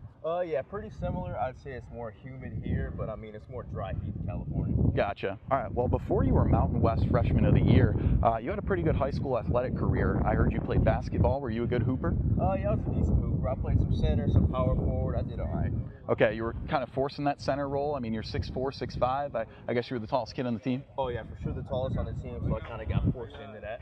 Okay, well, another thing that you did that you don't do now was pitch in high school. Is it true that you tossed a perfect game? Yeah, so that was our first game of the season. I tossed a perfect game, and it was honestly just kind of weird and surreal since I wasn't going to be a pitcher at the next level, so it was just... And then where did that transition happen where you decided to just become a hitter? I want to say about my junior year of high school, I was more focused on hitting just becoming a better hitter, kind of bettering myself, and then I love hitting. It's my passion. So. Well, you're pretty good at it. You're on a hot streak right now, and you hit 3 home runs in a matter of 48 hours at the beginning of this week, too. So we're glad to have you. My final note on that, to get to know you before we end this session, your birth certificate says Tristan. So where did the name Murph come from? So the name Murph comes from the movie Like Mike, one of my favorite movies. Little white kid in there named Murph. Super pale, super white, and then when I was born, I was the same way, super pale. So the nickname just kind of stuck ever. Entering the bottom of the 5th and taking you the rest of the way through this contest, it is the one, the only Ethan Eibe. Of course, with the dramatics, Kyle Marchak. Thank you very much. We go bottom of 5 from Gov Fuller Field in Falmouth, a 2-1 lead for the Commodores, and a new pitcher on the mound for the Wareham Gatemen. It's right-hander Sam Meddert out of St. John's. So that brings a close to Griffin O'Connor's day. Get you the final line on O'Connor. 4 innings, 4 hits, 2 earned runs, 2 walks, and a strikeout. And for Meddert, he enters with an ERA just above 4 in 7 appearances, 6 earned runs allowed over 13 1/3 innings. Gateman offense has been sputtering since that first inning. They got out to a 1-0 lead. Reese Chapman singling home Brendan Summerhill. They've had a couple of runners left stranded since then, but for the Commodores, both of their runs scoring in the second inning, a 2-run double from Scott Muddler. So that's all the offense we've had to speak about today. Both teams tied with 4 hits apiece on this Sunday night, and it is a beautiful night here in Falmouth. 77 degrees at first pitch. Sun beginning its descent and nearly down right behind the field here. Cloudless blue sky. Carson Bowen to get things going. Batting from the right side, he takes a called strike from Meddert. That's how his outing begins. Bowen, Gavin Turley, and Jason Jones right back to the top of the order for Falmouth. Bowen 0 for 1. Flew out to right field his first time. Skies one, out towards right field. Chapman giving chase, heading into foul ground, and it falls just in front of him. Lost the hat in full stride, just couldn't get there. Too much flow. Flow is a common denominator among several gatemen, including Sam Meddert. I mean, look at that head of hair. Oh, yeah. Shoulder length spills out of the back of the camouflage cap. I think the best flow might go to Tate McGuire, though. I think we can agree on that. The blonde flow, you can't beat it. We really can't. No balls and 2 strikes to Bowen. Meddert delivers, and a foul ball chopped at home plate. Defense remains the same for the Gatemen. Sam White, Brendan Summerhill, Reese Chapman in the outfield. Infield third to first, Murph Gray, Antonio Jimenez, Yohan Desero, and Eli Putnam with Jacob Gerald behind the dish. Righty against righty, bases empty. And the 0-2 again. Bounce towards third, up the line. Gray fields it behind the bag. Strong throw to first, got him by a couple of steps. A 5-3 put out for out number 1. That's how the bottom of the 5th begins. A lot of ground outs today. These pitchers love to pitch to contact. And you know what? The defense is looking better in this stretch. So that brings up Gavin Turley, who's 0 for 1. Let's give some love to Griffin O'Connor. Another solid start for him. Couple earned runs allowed over 4 innings. Similar command as well. Just look confident out there today. Yeah, and somehow he comes out, down a run. It's peculiar to see that the offense hasn't supported him, but he looked great. Righty against righty, the first offering. Driven in the air out to right field. This one's slicing back for Chapman, still in pursuit. Lines it up and makes the catch. 1 pitch is all Meddert needs for the second out. Looking for a clean first inning of relief.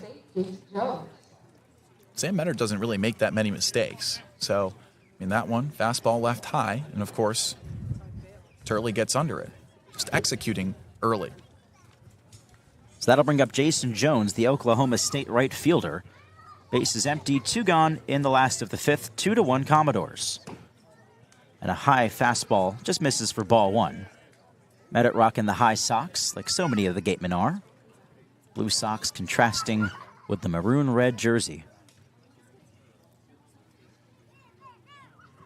The 1-0 spins home, and it's fouled right into the screen. Holy cow, that almost nailed Trent Caraway in the on-deck circle.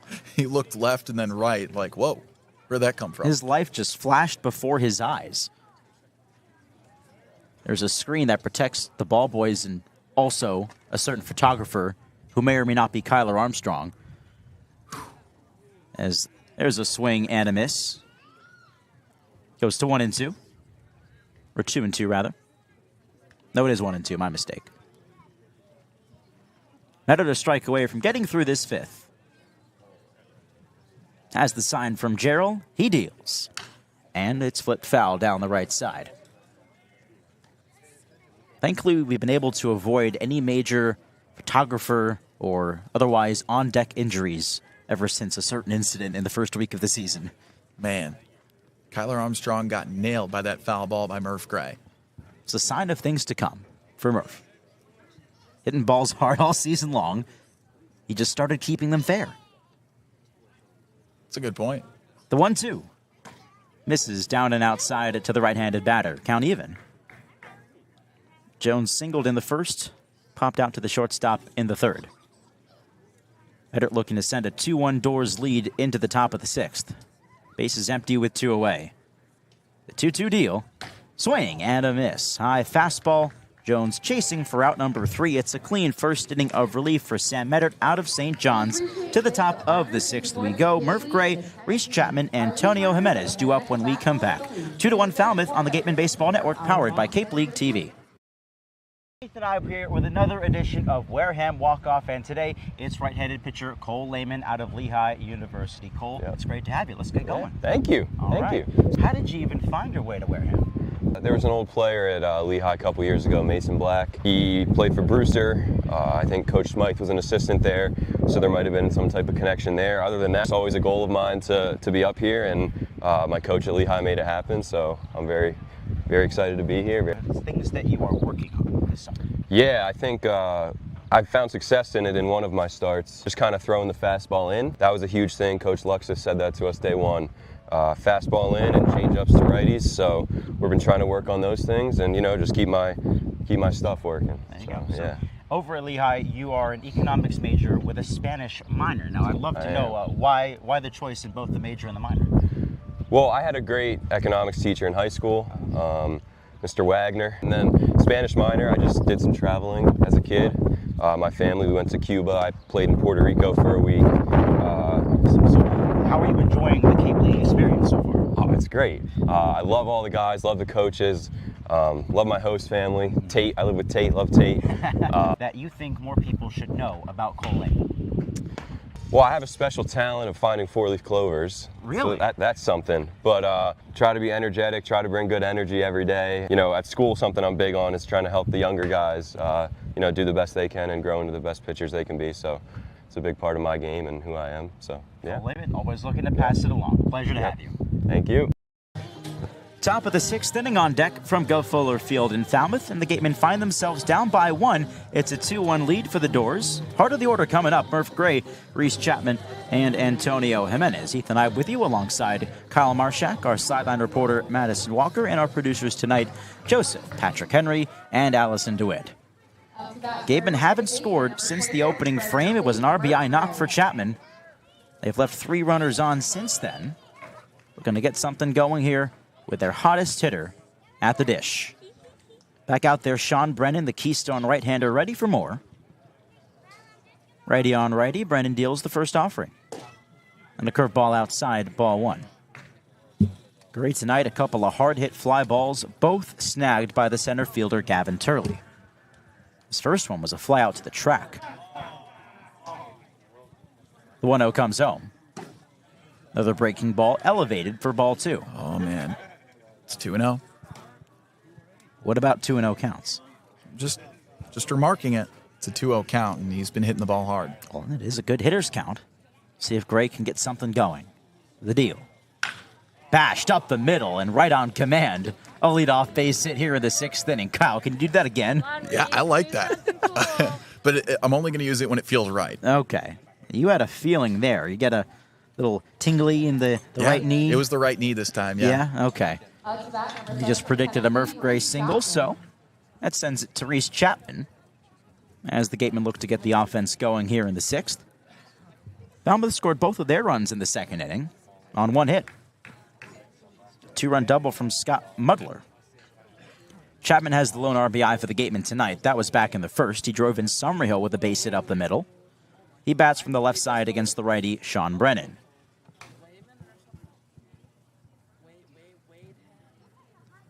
Right-hander kicks and fires, and it's down for ball one. Backhanded at the plate by Muddler.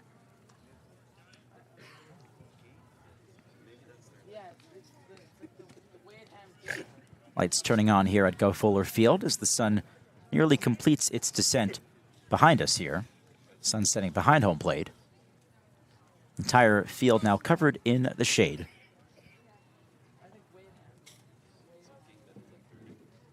Chapman digs back in. Right-hander set of the belt. He kicks and fires, and it's up. 2-0. Chapman snapped an 0 for 14 streak yesterday against the Bourne Braves. Socked his second home run of the season to deep right field.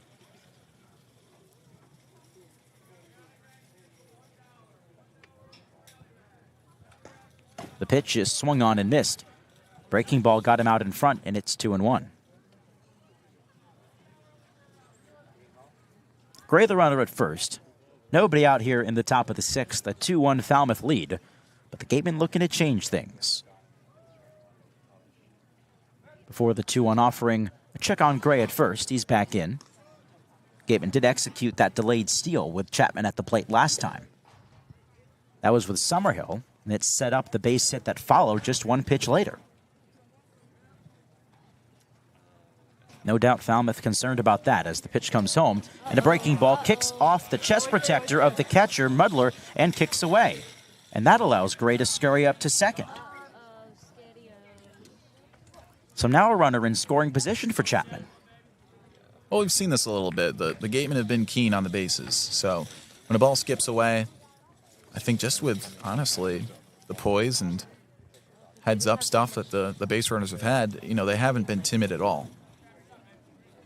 2-ball, 2-strike count to Chapman. Nobody out with Gray at second base.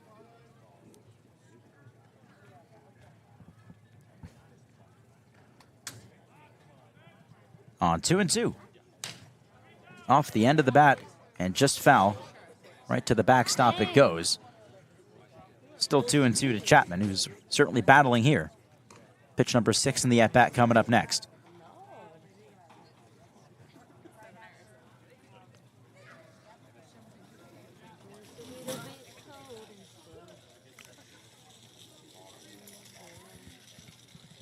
Gray, a couple of steps off the second base bag. He extends his lead.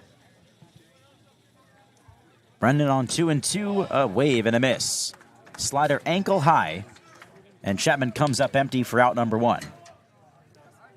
Fourth strikeout for Brendan and his first since the second inning. Yeah, they've just been putting the ball in play, but it's been 2 starters who are able to induce soft contact. So it's been a lot of ground outs. That brings up Antonio Jimenez. Still a chance here for the Gatemen as they have the tying run in scoring position, a 2-1 Doors lead. It's Gray at second base. He's got plenty of speed, and with less than 2 outs, let's see if Antonio Jimenez has some tricks up his sleeve. Right-hander ready, he fires, and a ground ball up the middle. Playing behind the bag, Barquette. His throw to first in time for out number 2. Up to third base goes Gray. They had him shifted perfectly that time. Yeah, they definitely were on him pull side, but at least they move him over to third. Now there's 2 outs, right? So you got to look for a base hit, but they're giving him a big chance because it could be a doinker. It could be a softly hit ball, but now you've got that tying run 90 feet away. The Gatemen have a better chance than not with a high contact guy stepping in Sam White. White 1 for 2 tonight. Singled in the second, a double play ball in the fourth. 2-1 Commodores. 2 gone in the top of the 6th. But Murph Gray 90 feet away. Sean Brennan looking for another 0 on the scoreboard. He deals and misses up. Ball 1 to White, who's batting from the left side. Those bright yellow batting gloves, courtesy of the West Virginia Mountaineers that he represents. He digs back in, and the 1-0 is bashed into right field, a base hit. Here comes Gray to tie the ball game. A 2-out knock for Sam White. He delivers. We're squared at 2. That's big time stuff. 2 away. You got to get that hit to bring Gray in. And Sam White has been so reliable as a situational hitter. He's the same guy every day. And even after a ground ball double play in his last at-bat, he steps up and just waits for his pitch. That's huge. His 12th RBI with runners in scoring position, hitting over 300 in that situation, and he adds on here. And now a mound visit.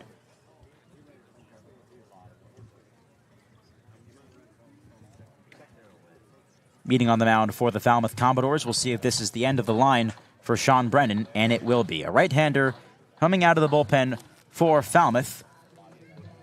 Book not yet closed yet on Brennan.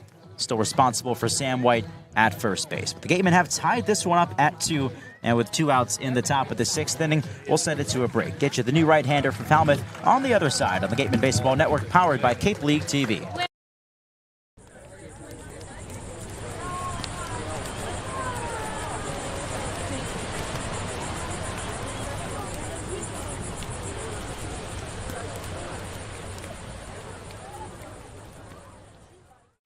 Here at the Mass State Lottery, we're known for our monster wins. But there's no bigger win than the $1 billion we provide each year to support all 351 cities and towns in Massachusetts. In our game, we know that supporting local businesses and helping communities is how we all win. Because at the lottery, we're all playing for the home team. The Mass State Lottery. Welcome to the state of winning.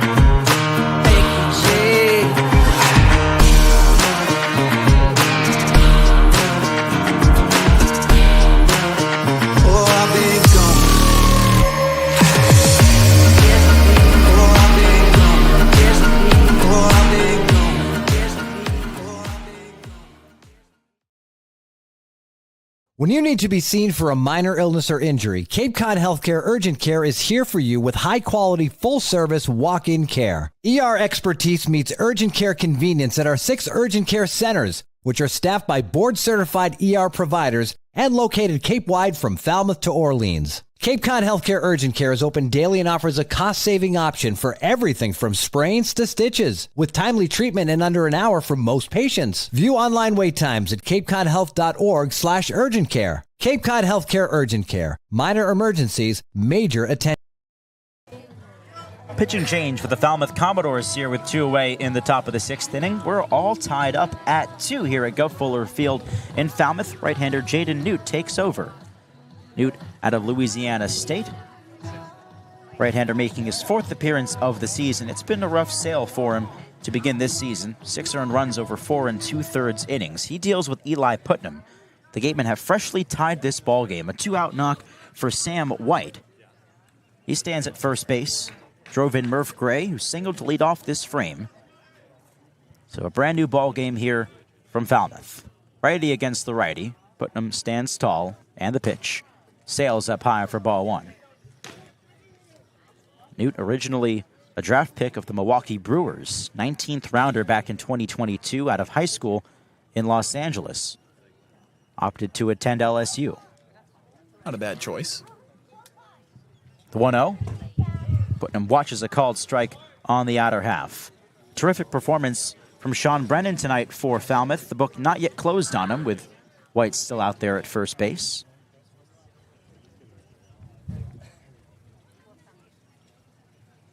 Right-hander sets at the belt. The 1-1 delivery. Just off the plate outside, 2-1. It's an interesting delivery here. Newt just kind of slings that thing. Very short-armed throw. The 2-1. Just up high again for ball 3.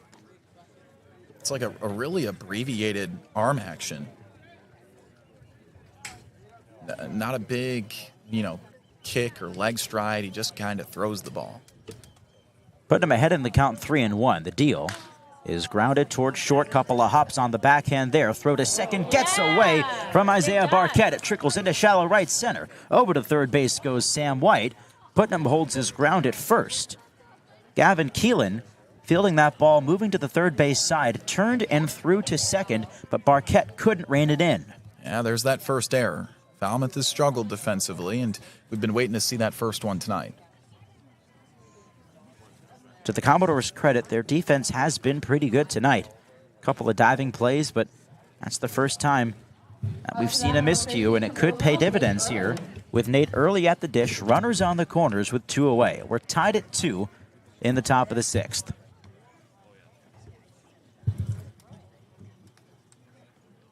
Early doubled his last time up. He's 1 for 2.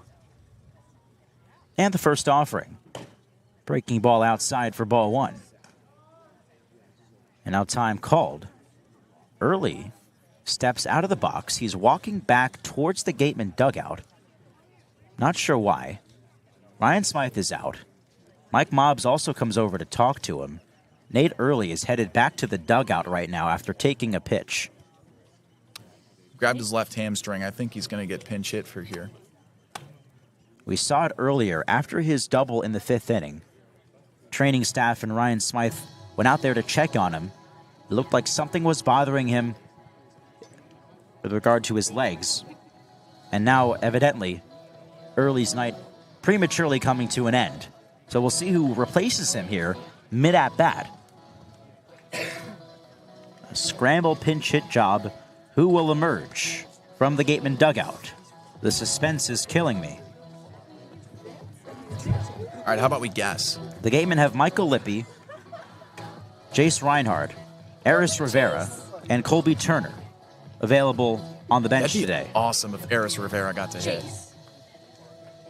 And it looks like it's Colby Turner. Turner coming off a hot day yesterday.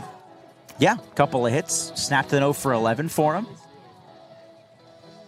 So they'll give Turner a couple of minutes here to just get ready. He's putting on the arm or the elbow guard. Batting gloves getting pulled on as well.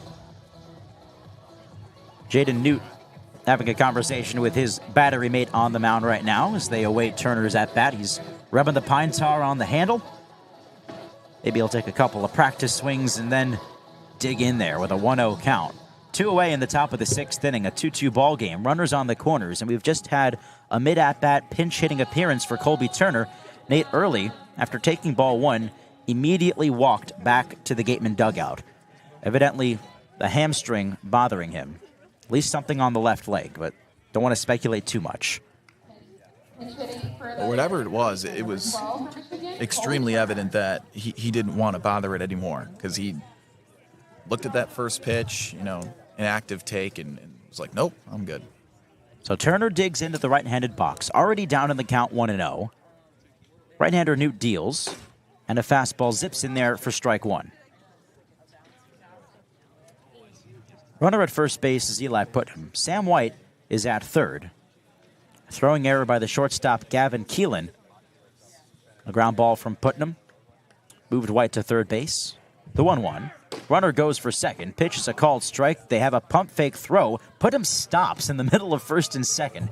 It looked like he wanted to draw the throw and then cause some chaos with White on third base, but he'll just walk over to second base to complete the steal. I love it because by technicality, even if Putnam got tagged out, if the third base runner White was able to touch home plate beforehand, the run would count.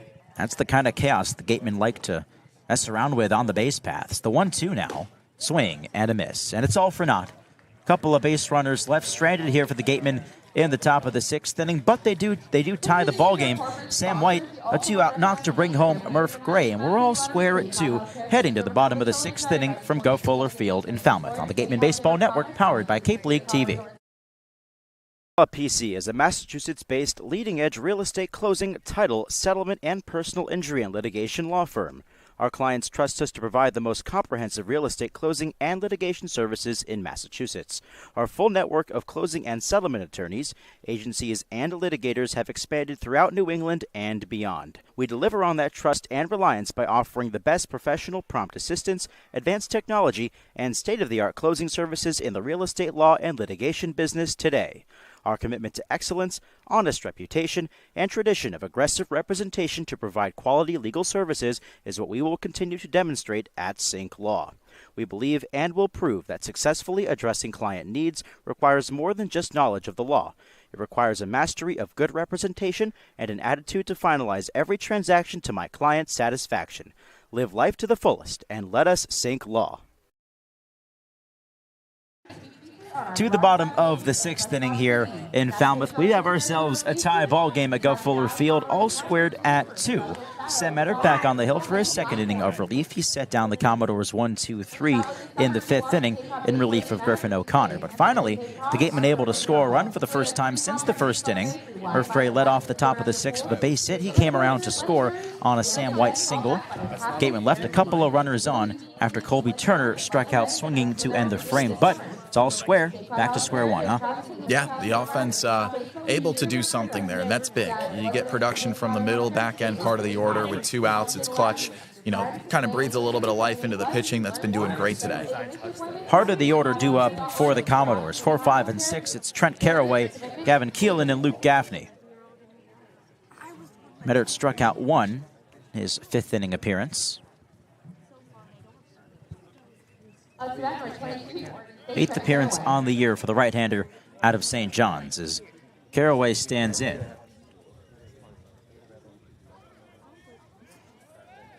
Caraway out of Oregon State. Watches a slider that goes in and out of the mitt of Gerald for ball 1. Caraway's been one of the hotter hitters in this Doors lineup. Multi-hit games in 4 of his last 6. 476 hitter in that stretch. The 1-0. Slider misses out for ball 2.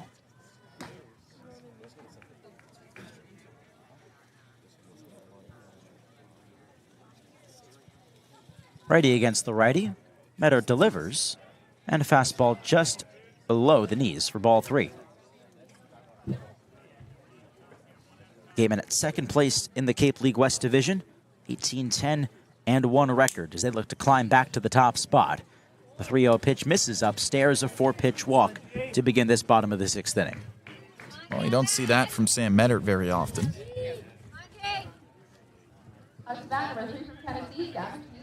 Falmouth, meanwhile, at the bottom of the barrel as they have been all season long in the West. The exact opposite record, 10-18 and 1.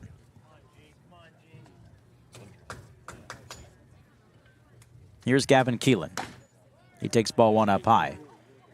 The score to watch today over in Katuitt, YD leading the Kettleers 6-3 in the bottom of the 8th. So if YD can hang on and the Gatemen get it done here tonight in Falmouth, they'll be tied atop with the Kets at the top of the division. A wave and a miss, it's 1-1. Gatemen just relinquished first place a couple of days ago for the first time in almost 4 weeks.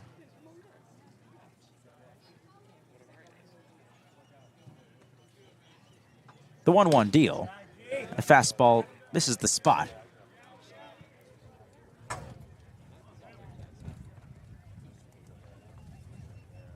Wind blowing softly out to left field. The 2-1 is flipped foul right into the screen behind home plate, evens the count at 2-2. Gatemen have out-hit the Commodores 6-4 today. Doors haven't scored since the 2nd inning. Couple of runs plated on a double from the catcher, Scott Mudler. 2-2 coming. Starts to go around, but holds up and a count full now. Keelan was one of those runs that scored in the 2nd inning. He's doubled tonight. He's 1 for 2. Runner on first base. Nobody out here in the last of the 6th. And the payoff pitch. Yanked inside, ball 4. Back-to-back walks for Mettert here to open up the 6th inning. Yeah, it's bizarre. He's missing up, down, left, right. Mettert, a guy who's usually got very good command. So that brings up Luke Gaffney. And before we get going here, Eric Luxus out to the mound, a necessary visit after Mettert opens up this 6th frame with back-to-back walks. Can't tell who, if anybody, is warming up in the Gatemen bullpen from our vantage point. But this looks to be a conversation for now. Wow, what do we have here? It's a Field of Dreams, Macayan Hawaiian shaved ice, Field of Dreams, green apple. Well, it's not quite time for Gatemen Grubs, but you know what? Here's Alex Gibeon, one of our amazing videographers. What exactly do you have here, the snow cone contraption? I have a It is shaved ice. It's named the Field of Dreams with green apple and some sweet cream on the top. Oh Kyle's my. about to have a bite. Kyle's having a big bite. Oh my gosh, this is like a green, pretty good. green gooey You're having substance. a bite too. You're having a bite too. Right now? Yeah. With a Make some mountain change. visit? All right. It's pretty good. I like the addition. The sweet cream really provides a good contrast to the watery, sugary ice. Oh. So, yeah, 8 out of 10 for me. Pretty solid. An impromptu Gateman Grubs. Why not? There we go. Thanks, guys. Thank you, Alex Gibeon, for your contributions to society. Alex Bourdain Gibeon. Is that what we're calling him around here? No. Well, the mound visit has come to an end, and Mettert back ready to deal with Luke Gaffney. First and second occupied for the Commodores. Tied at 2 in the bottom of the 6th inning. Falmouth threatening here, looking to retake the lead after the Gatemen tied it in the top half. Mettert deals to Gaffney, and it's outside ball 1, righty against righty. Mettert had a 1-2-3 5th inning in relief of Griffin O'Connor. Has not been able to carry that over here to the 6th. A couple of walks. Right-hander set, ball and glove chest high. He looks at second and twirls home. Tries to bait the swing. It's in the dirt.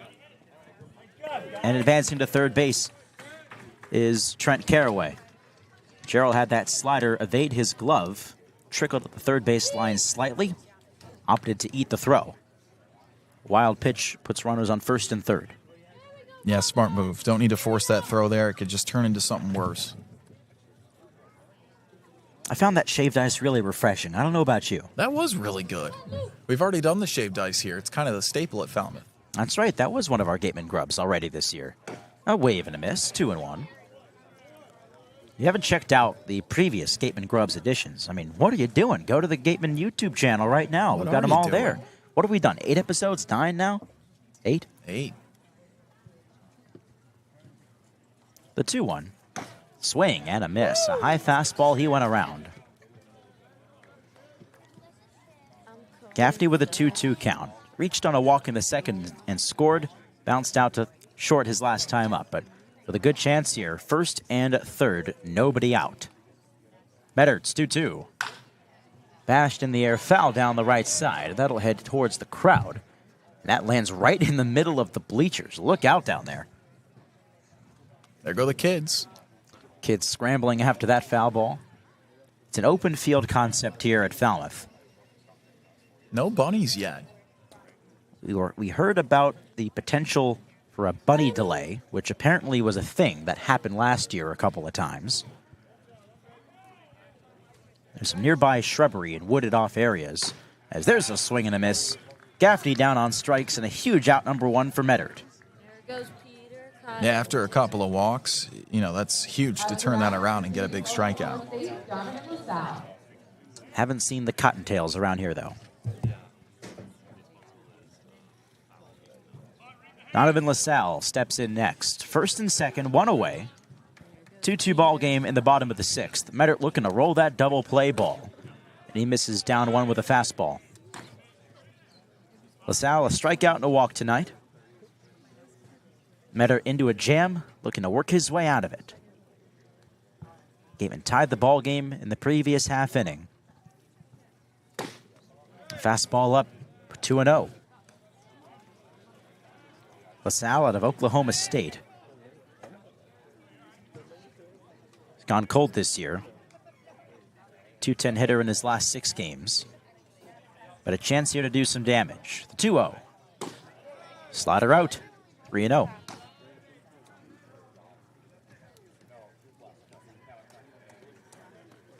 Got Scott Muddler on deck, who's responsible for the 2 runs Falmouth has scored today.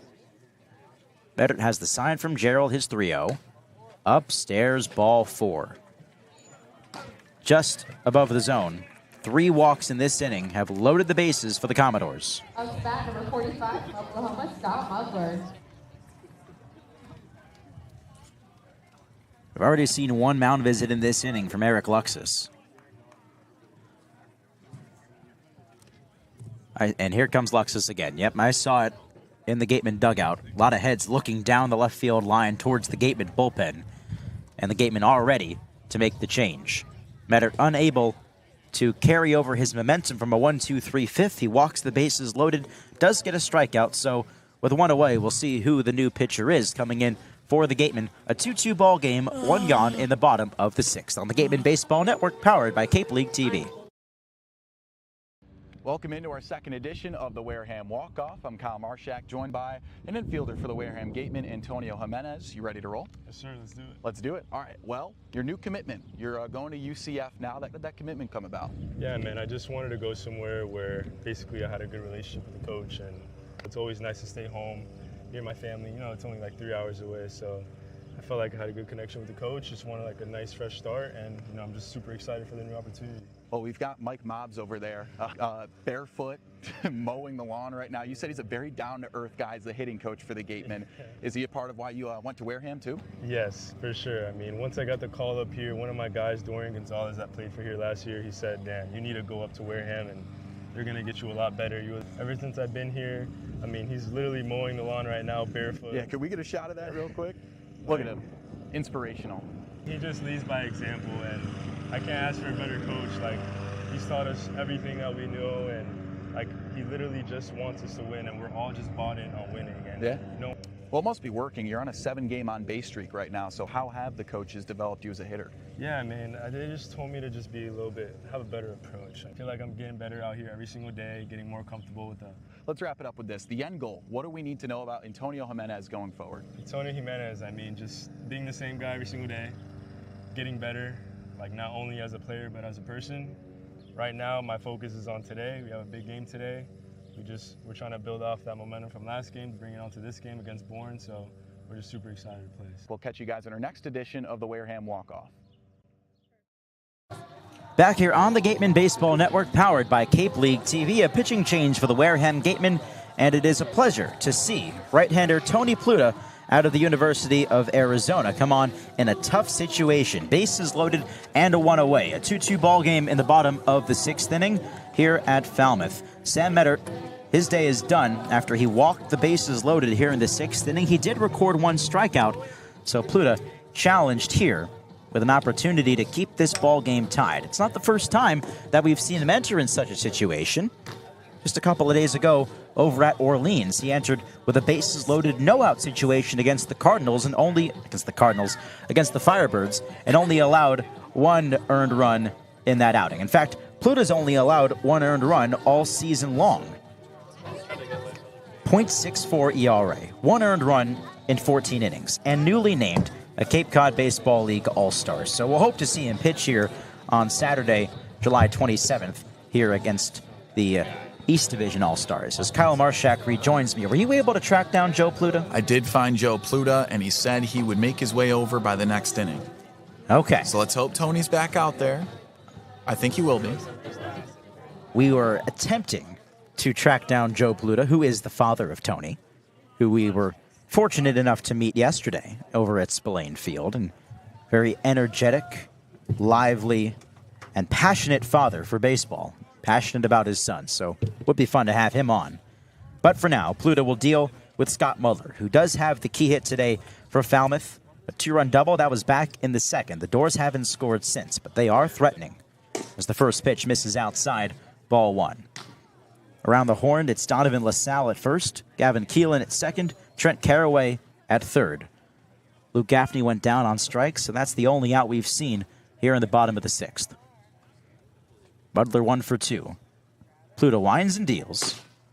And there's a strike right at the top of the zone.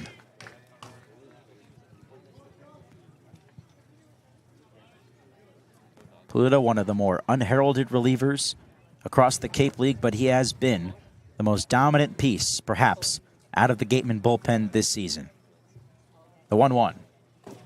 Misses down in the dirt for ball two. Talked about how his lack of innings have kept him off of league leaderboards because of the qualified status, but regardless, the Cape League recognized his talents enough to make him an all-star. Yeah, and thank God, because if he didn't, I would have been upset. And I agree. Great judgment from the league office. We approve. 2-1. Pluta ready to go And a curveball driven in the air out to right field, and that on a dive is grabbed by Chapman. Now here comes the throw to the plate. The runner tagging and scoring is Trent Carraway. Reese Chapman just saved 2 runs probably with that diving play, charging in, laying out, and robbing Mudler of a base hit. It is a sacrifice fly, though, and the Commodores retake the lead 3-2. I mean, I'll trade that run for that out any day of the week, because, damage was controlled there. Hang a star on that one for Reese Chapman, whose defense has been on display these last couple of ball games. Holding their ground at first and second are LaSalle and Keelan, as Isaiah Barquette steps in with 2 outs and 2 runners on. 3-2 Doors here in the bottom of the 6th. Pluta looks at second, he delivers. And brushes him off for ball 1. Righty on righty matchup.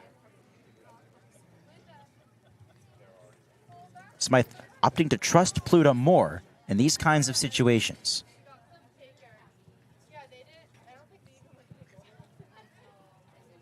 And the 1-0. Flip foul into the screen. Evens the count. Shows the vote of confidence that Smythe and Luxus have instilled in this young right-hander. Well, he just doesn't make a lot of mistakes. And he induces so much soft contact. Pluta looking to send this game to the 7th. Comes set and deals, and it's down. Barquette able to lay off the breaking ball, a 2-1 count. Gatemen out hitting Falmouth today 6-4, but they find themselves down a run here with 2 outs in the last of the 6th. Both runners take their leads. Pluta comes home. Off the end of the bat, foul down the line. Evens the count at 2-2.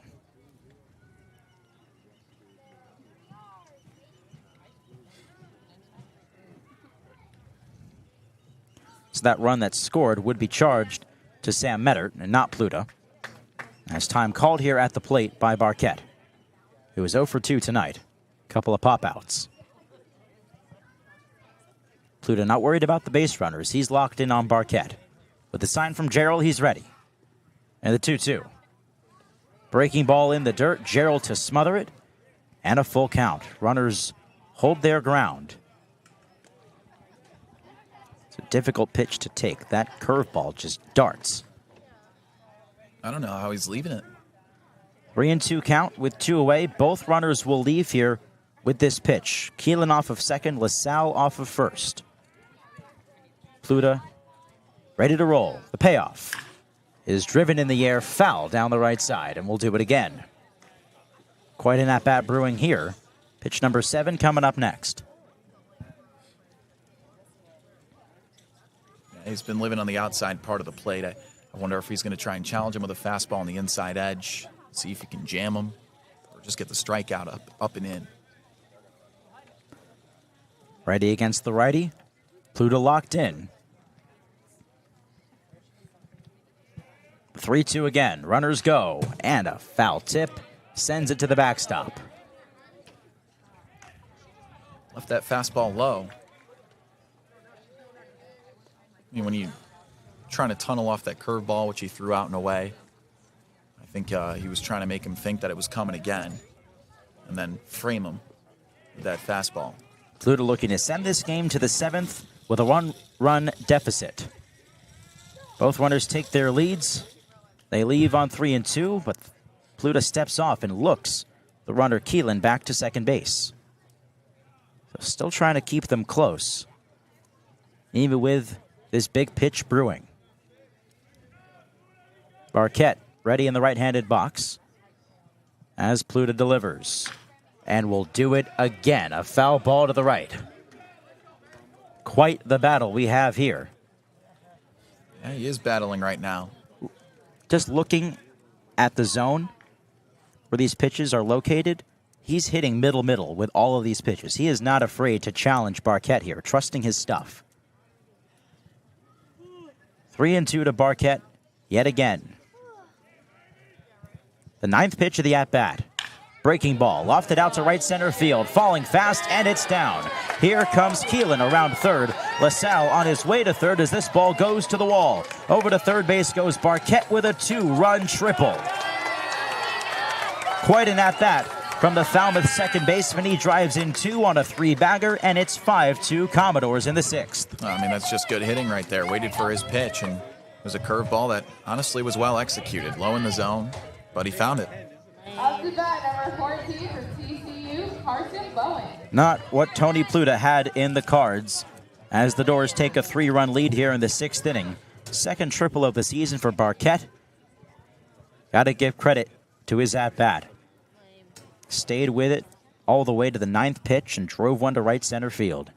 Back to the top of the order now for Carson Bowen as a ground ball right back to Pluta. Couple of hops. He has it. Underhand toss to first in time. And just like that, the inning comes to an end. 3-run score here in the last of the 6th inning. A 5-2 Commodores lead. We'll send it down now to Madison Walker. Thank you so much, Ethan. I mean, what an eventful 6th inning. Am I right? We have scoreless since the 2nd, and then we have all of this happening. Hey, we got a run. Murph Gray came in, got another run on the board for us. I was hoping we were going to be able to get out of that situation right there, but things happen. We still have a lot of baseball left to play, so hopefully we can get some insurance runs on the board. But on a lighter note, it is Bach in the Park tonight. Did I say it with a Boston accent? Bach in the Park. Yeah, nice. There's doggos everywhere, and it's making me so happy. Tom Crane had to come over and tell me it's Bach in the Park, so at least we have that going for us. Hopefully we see a bunny too. I can maybe make Kyle sing "There Goes Peter Cotton." I don't even know that song. How do you not know that song? Ethan, do you know? I don't know it. Sorry. Okay. You're 0 for 2. There goes. Oh, look, Allison, our producer, knows it. Allison, take this microphone. Allison, sing the song. We try and keep it loose around here. I recognize it. so. I don't know the words. Do you know it? Everyone's 0 for 3. Who else are you going to go for? I'm giving up on this one. I'm going to throw it back to my little broadcasters, and they're going to look up the little song. Right, guys? We're working on it. We're working on it. Thank you, as always, Madison Walker. We'll go to the top of the 7th inning here from Falmouth. Peter Cottontail. I'm not singing it. Joseph Patrick Henry's pulled up the lyrics. I'm not budging. I'm sorry. I have retired from singing and all other vocal performances other than my announcing on this airwaves. But good try. As Jacob Jarrell digs in here to begin the 7th, it's a 5-3 or 5-2 Commodores lead. Gatemen now playing from behind as there's a called strike. 0-1. A 3-run 6th inning for Falmouth and some clutch hitting as well in tow from Isaiah Barquette. 2-run triple with 2 outs. All against Tony Pluta. A wave and a miss from Gerald. It's 0-2. 9-1-2 due up. Johan Desero, Brendan Summerhill to follow. Still Jaden Newt on the mound as Gerald rose over one towards third. A charging play here by Caraway. Throw to first. Got him by a step. Nice play there by Caraway, charging and throwing on the run for out number 1. Yeah, I mean, their defense has struggled all year, but of course, with our luck, Ethan, they bring out the good stuff today. Gatemen have not lost yet here at Gov Fuller Field. 2-0 in this park this season. So back to the top of the order for Johan Desero as Kyle Marchak retires. He hands off the headset to one Joseph McLaughlin as this one misses in the dirt for ball 1. Joseph McLaughlin, one of our cameramen, who is now stepping up to the plate as a writer for us. Joseph, it is wonderful to have you. Thank you so much, Ethan. It's good to be here. Absolutely, my friend. Great to have you on. As the 1-0 deal, Desero, wave and a miss, evens the count. Thoughts on tonight? So far, it's been a defensive battle. Obviously, that triple not in our favor in the bottom half of the 6th inning there, but just so far, it's been a defensive battle for both pitchers. Desero rolls over one to second base, picking this one up, Barquette, and the throw to first in time. 2 quick outs here in the 7th inning for Jaden Newt. Kind of a completely different night for the Gatemen tonight. We saw them in a hitting parade at home at Spillane last night during First Responders Night. This time it's a little bit of a tighter matchup. It's only 6 hits on the game, but we've been seeing a lot of good stuff as well. Defensively, good effort. We saw Chapman with a fantastic diving play in right field. Kudos to him, and it's good to see this guy up at the plate again. Of course, Brendan Summerhill digs in his first start in just about 2 weeks as he lofts the first pitch he sees out to right center field. It's shallow. Charging in Gavin Turley, lines it up and makes the catch. It's a relatively quick 1-2-3, top of the 7th inning. It's time to stand and sing from Falmouth, and a 5-2 lead for the Commodores on the Gatemen Baseball Network, powered by Cape League TV. Welcome into our first edition of the Wareham Walk-Off in 2024. And our first guest, as we get to know you, is Tony Pluta, a right-handed pitcher out of Arizona. You ready to roll? Let's do it. Let's do it. All right, Tony. Well, you're from Chicago, so what brought you out west to Arizona? So my recruiting coordinator at Arizona knew my high school coach really well and knows that whole area very well. So it's just kind of how I got connected with them. Gotcha. So they reached out to you in high school. You told me you topped out at 95 in high school, so pretty easy to get noticed? Yeah, that definitely helps. But, you know, going to all the tournaments and all that kind of thing helps. Okay, well, on top of that, you've developed some accolades in your short career in college baseball so far. You were in the Northwoods last year, and then college ball treated you well in 2024. Your spring was pretty fun. How about that Pac-12 championship? What was that like? It was amazing, especially being the last Pac-12 championship. It was an awesome feeling to win the last Pac-12 game ever. Yeah, and then Brennan Summerhill, your Gateman teammate, hit the walk-off. So is it cool to share that moment with your Summer teammate as well? Oh yeah, it's great. Every moment with Summer is something special, so it's great to have a teammate like that. Speaking of Summer, you've been to a lot of different baseball destinations. This is kind of your first one for an extended period of time out east. Where does Wareham rank all time? It's pretty great. I mean, the Northwoods was definitely its own thing, but I love Wareham. It's a great spot to be. Yeah, it's been fun so far. We made it to home plate, so my final question for you, what's the goal this summer? Just pitch well, throw strikes, and get guys out. Awesome. Thank you, Tony. Thanks, Kyle. That's our first edition of the Wareham Walk-Off. We'll catch you guys next week.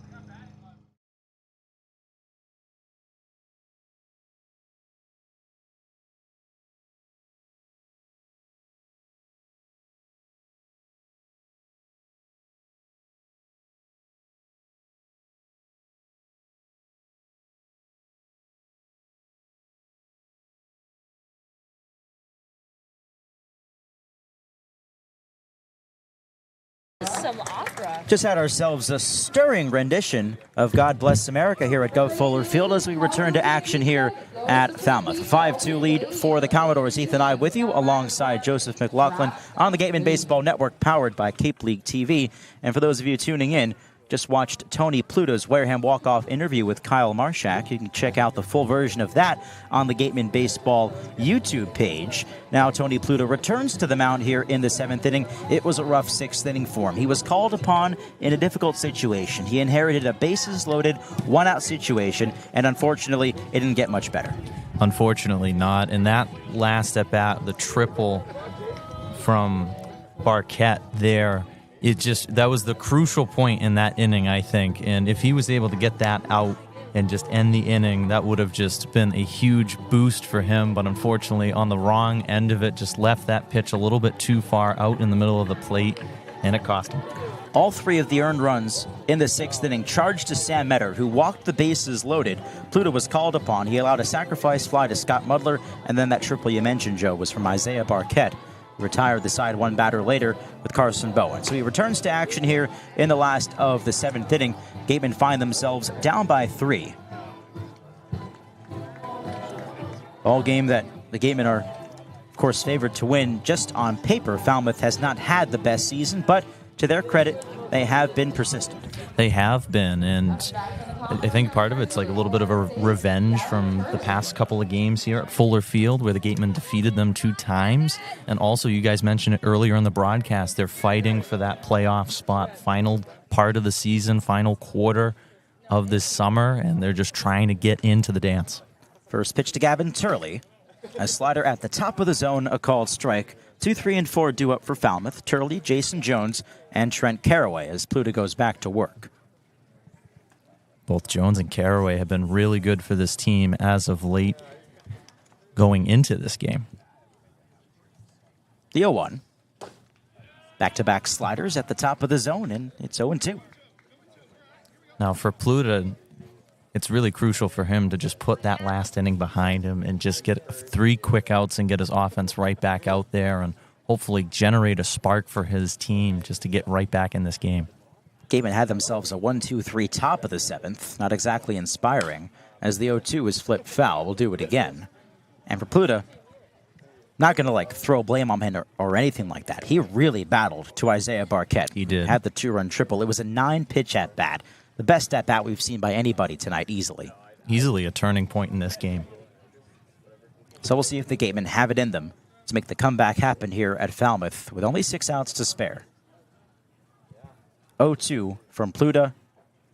And this one bounced to the left side, through into left field, past the reach of Murph Gray, who moved a step to his left. A leadoff knock for Gavin Turley, his first hit of the night. Just great patience on the breaking ball, able to get a nice level swing on it. Easy base hit, and a good start here for the Doors in the bottom of the 7th, looking to continue their momentum. They've now equaled the Gatemen in the hit department tonight, both teams with 6 apiece. That brings up Jason Jones, the right fielder out of Oklahoma State. Runner on first, nobody out. Pluta into the wind, he deals. And the first pitch popped up, foul ground, first base side, putting him going out. Chapman coming in, and it falls in between them. Just a bit too far for Chapman to run that baseball down.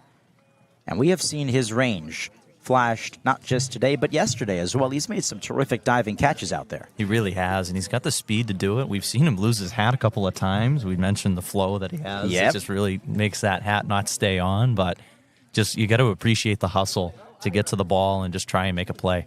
Righty on righty matchup here. Pluta with a sign from Gerald. Huge lead for Turley, and he runs. The pitch up and in. Throw down from Gerald, not nearly in time. It was a terrific lead and an even better jump from Turley. He swipes his second base of the year. Just a great jump. You could just see he was antsy for it, and Gerald's throw a little too high. You could tell he was anticipating it, but just could not quite get it at the right spot. Runner in scoring position here for Falmouth. And a chance to drive him in for Jason Jones. The 1-1. High fastball. He took a hack and came up empty. It's 1-2. Jones tonight 1 for 3. Commodores find themselves up by 3 runs here in the bottom of the 7th, looking for more. Pluta looks at second and delivers the 1-2. Off the end of the bat, foul to the screen. We'll do it again. Jones fighting off that pitch. Maybe this at-bat could be another battle, and Pluta trying to avoid that, trying to get the first out of the inning. Seen some long at-bats from the Commodores today. They've certainly been battling up there. Pluta taking a long look in for the sign from Gerald. Now he comes set. Ball and glove, even with the chest. He rocks and rolls. Right down the heart of the plate, called strike 3. On the fastball as well, Jones down looking for out number 1. Just a beautiful choice. I don't think Jones was anticipating that one. I think he was fooled. It looked like he was looking for a breaking ball or something off speed, and just a fastball right down the middle just threw him off in a perfect way to get that first out with a runner in scoring position. Yeah, definitely a big out for Pluta as he deals now with Trent Caraway, third baseman out of Oregon State, who started this game as the DH. Runner at second takes his lead. As the first offering in the dirt squirts away from Gerald, but he corrals it quick enough to keep Turley at second. Originally, it was Dylan Carey, the starting third baseman. He was pinch hit for by Carson Bowen in the second, and Carey was moved from the DH spot to play at third base. He's rocking the stirrups today, those maroon stirrups. Classic look, classic look. Contrasting with the home white jerseys of Falmouth. 5-2 Doors lead. 1 gone in the last of the 7th. Pluta looks at second. His deal. Way up high. Ball 1 to Caraway. This game was started by Griffin O'Connor. He went the first 4. About a couple of earned runs. Sam Meddert came on, pitched a spotless 5th, but got into a heap of trouble in the 6th. Walked the bases loaded. Falmouth later cashed in against Pluta. 2-0. A chopper towards short. High hop there. Jimenez gathers it in. Throws off balance to first, and it's in time. Nice play there by Antonio Jimenez. A couple of steps to his right. Fielded it ankle high and made a strong throw. That's exactly what you have to do in that situation. Jimenez saw the high chopper, and he knew he had to come in and get it just so it wouldn't bounce over his glove. Just fantastic piece of fielding there from the shortstop, and just gets the second out. After the leadoff base hit and the stolen base, now a couple in a row retired by Pluta. As he looks to wrap up this 7th inning, it's Gavin Keelan at the dish. Batting from the left side against the righty on the mound. Turley, a couple of steps off the second base bag. Jimenez in the area to keep him close. And the first offering. Catches the inside corner for strike one. Falmouth 2 in the second, 3 in the sixth. The Gatemen 1 run in each of the first and sixth frames. They'll have 6 outs to work with. Pluto looking to send this game to the 8th. The 0-1. Slider misses high, evens the count. Keelan tonight has scored twice. He's 1 for 2 with a double.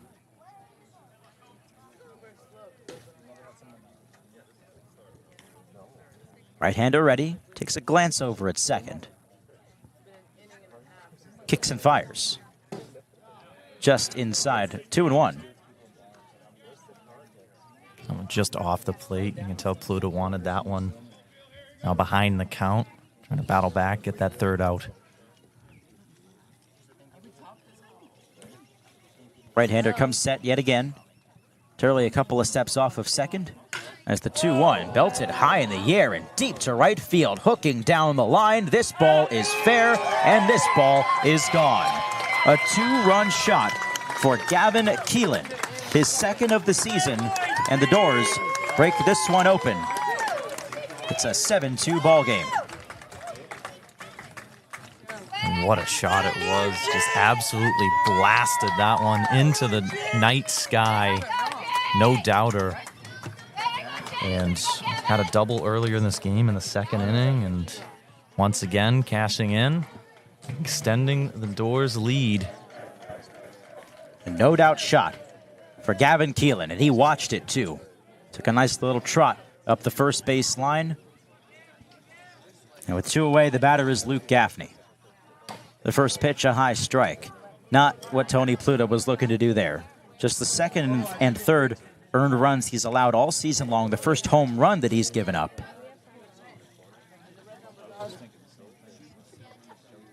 The 0-1. Gaffney gets ahead of a curveball and yanks it foul down the left field line, 0-2. The Gatemen do not give up home runs, flatly stated. They've only given up 12 all year long, least in the league. Next team above them is Brewster with 17. 0-2 the count to Gaffney. He's 0 for 2 today. Pluto comes home. And a swing and a miss. Challenged him with a high fastball, and he won that battle. Pluto not happy as he returns to the Gatemen dugout. A 2-run shot here with 2 gone for Gavin Keelan, his second of the year. A long ball to deep right field. So we'll send this game to the top half of the 8th, a 7-3 lead, or 7-2 lead rather, for the Commodores on the Gatemen Baseball Network, powered by Cape League TV. I couldn't get out, so they stopped the game. Umpires actually had to peel me out of the fence. They had to pull the fence. And an incredible guest for us today on the pod, in the words of the great Jason Stark, writer, broadcaster, and distinguished former major leaguer, Doug Glanville. Doug, it is terrific to have you on today. So, any favorite ballparks that you visited while you were in the Cape? Yeah, I mean, of course, you got to love Spillane Field with like the all dirt infield or whatever he had going there, the darkened dirt. Let me see. Well, I didn't like Bourne because one time I slid for a ball. I was doing that cool move where the ball's up against the fence and you slide around it and then pop up and throw. And then I slid and went through the fence. So my leg got caught in the fence and I couldn't do anything. I had to roll the ball to the right fielder and I couldn't get out. So they stopped the game. Umpires actually had to peel me out of the fence and to pull the fence. Oh my God. So that wasn't a good memory. So Bourne, the fog always rolled in there.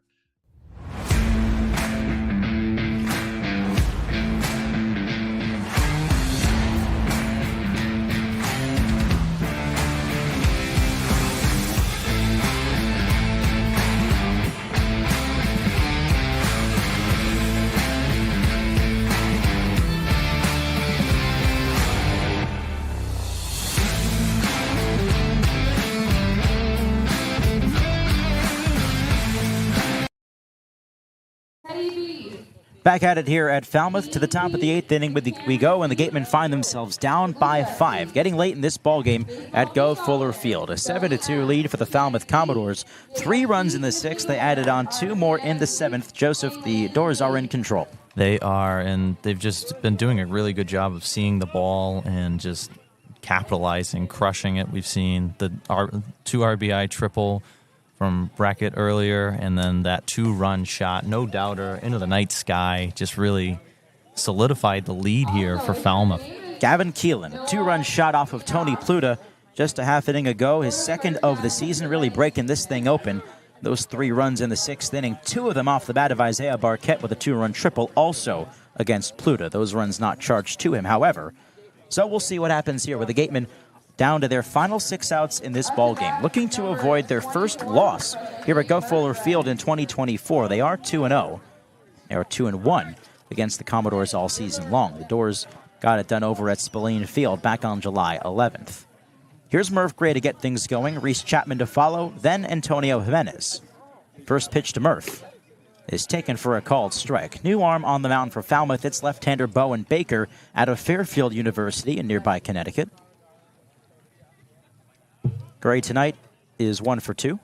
1 for 3, rather. And the 0-1. Wave and a miss. Nice change-up there from Baker. Fantastic changeup. Really fooled Gray. And one thing about Murph, he's been easily the best hitter for the Gatemen as of late, most of the season as well. Definitely the person you want for the Gatemen to start something offensively in the final 6 outs, as you mentioned. This pitch misses down. It's 1-2. Gray hasn't really had his chance to do damage today. Every time he's come up, it's been with the bases empty.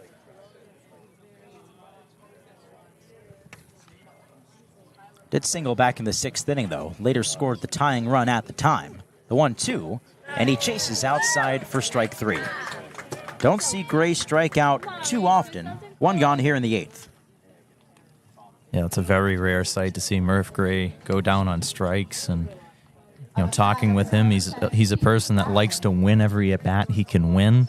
He goes up to it with that same hunger, determination to help his team, and that time just the off-speed fooling him a little bit, and unfortunately goes down on strikes. Gatemen have been hapless at the plate here the last couple of innings. They went down 1-2-3 in the 7th. Cleanup man Reese Chapman at the plate now as he takes a called strike. Chapman has had success at this field. He homered, his first homer as a Gateman, last time the Gatemen were here on July 12th. Baker, the left-hander, with a sign from Mudler. And the 0-1 is chopped foul, right towards the Falmouth third base side dugout. Bowen Baker, his 9th appearance, respectable ERA, 3.57, 7 earned runs allowed in 17 2/3 innings this year. Lefty on lefty. Chapman with an 0-2 count. Set at the belt. Baker comes home and sails that pitch to the backstop. That one flew sky high over the catcher, just slipped right out of his hands. Not the ideal 0-2 pitch, but Baker will reload here on 1-2. It's been 5 unanswered runs for the Falmouth Commodores tonight. 1-2 on the way. Fisted towards first, got jammed, picked up there by the first baseman. He will flip to Baker, covering for the out. Gaffney to Baker, 3-1 for out number 2. You mentioned that Chapman got jammed on that pitch. Could only drive it so far, right to first base, and easy ground out for the second out of the inning. And we've talked about how Falmouth defensively all year has not been good at all, leading the league in errors, but tonight they've really stepped up, Ethan. Yeah, just one error for them, but the defense has certainly carried. We've seen 5 or 6 different plays that you could easily hang a star on in your scorebook. Bases empty and 2 gone for Antonio Jimenez. Baker deals and a high strike called. Gatemen have been retired now 6 in a row. Jimenez up looking to keep this top of the 8th inning alive. It's 7-2 Falmouth. The pitch. Just inside. 1-1.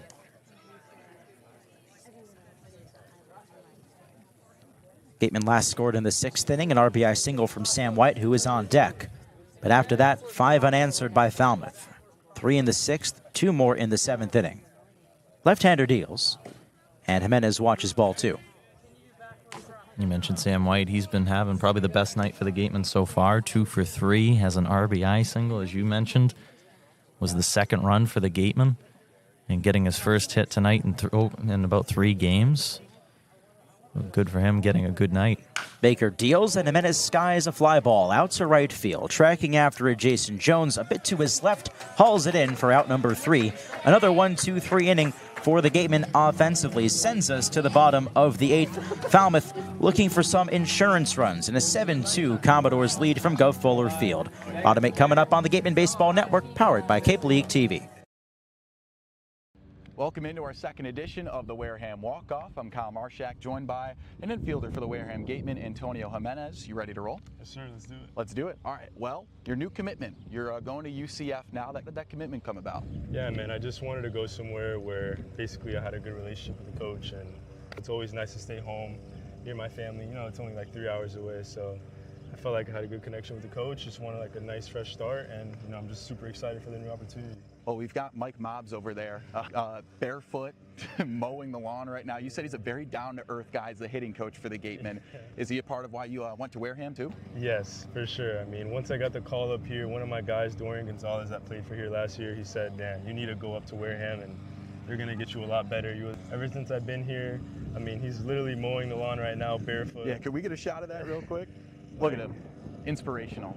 He just leads by example, and I can't ask for a better coach. Like, he's taught us everything that we know, and like, he literally just wants us to win, and we're all just bought in on winning. And yeah. You know, well, it must be working. You're on a 7-game on-base streak right now. So how have the coaches developed you as a hitter? Yeah, man. They just told me to just be have a better approach. I feel like I'm getting better out here every single day, getting more comfortable with that. Let's wrap it up with this. The end goal. What do we need to know about Antonio Jimenez going forward? Antonio Jimenez, I mean, just being the same guy every single day, getting better, like not only as a player, but as a person. Right now, my focus is on today. We have a big game today. We're trying to build off that momentum from last game to bring it on to this game against Bourne, so we're just super excited to play. We'll catch you guys in our next edition of the Wareham Walk-Off.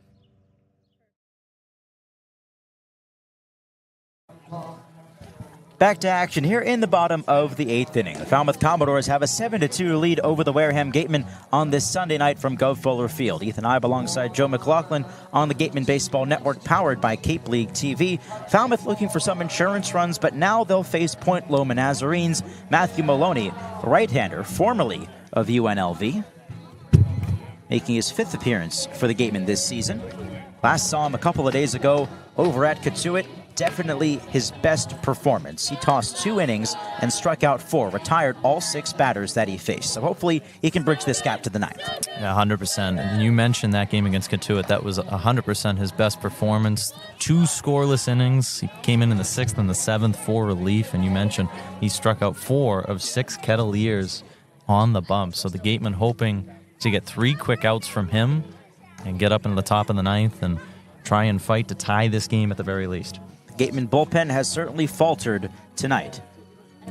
A start from Griffin O'Connor. He allowed 2 earned runs over 4 innings. The Georgetown right-hander then gave way to Sam Metter, who pitched a clean 5th, but got into some trouble in the 6th inning. Walked the bases loaded.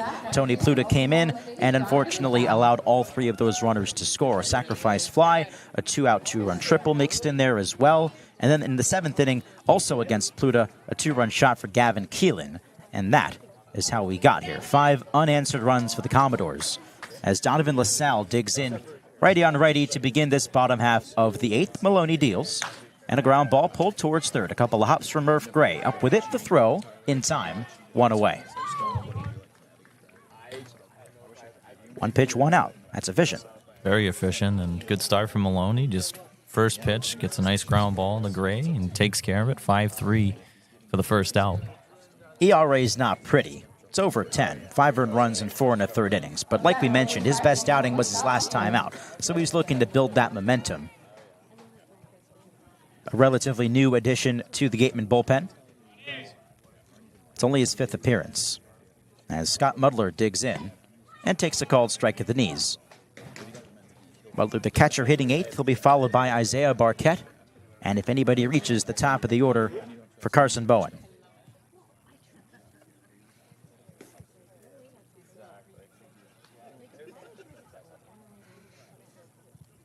0-1 deal, and it's fisted foul down the left side. It lands right on top of the Gatemen dugout. Butler's got 3 ribbies tonight. His 2-run double got the scoring started for Falmouth in the second inning. Then he added on a sac fly against Pluta in the 6th. Gatemen bats have certainly gone quiet. 7 in a row retired. It's uncharacteristic, especially if you look at last night's game where they went 13 hits and seemed everything was working. Just once again getting another hitting lull. Not a good time. 0-2 deal, a wave and a miss. Nice slider there from Maloney. He strikes out Mudler for out number 2.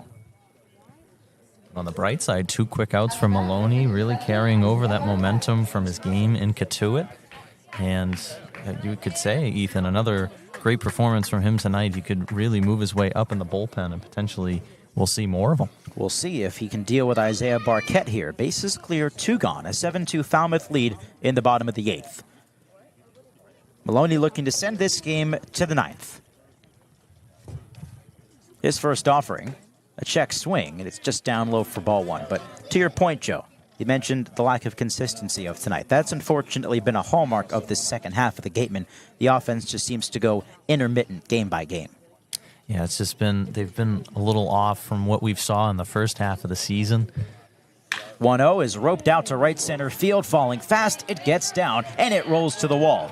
Barquette on his way to second base. The throw in from Summerhill is cut off. A stand-up 2-out double for Barquette, his second extra base knock of the game, and that extends this bottom half of the 8th.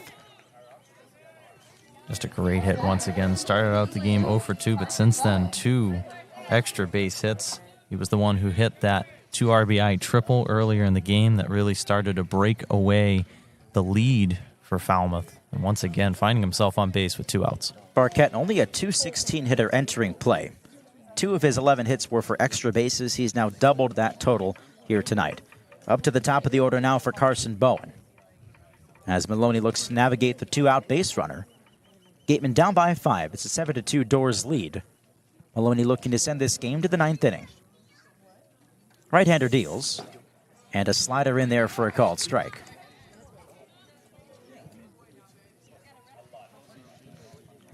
Bowen 0 for 3. Flyouts are right, couple of ground ball outs as well.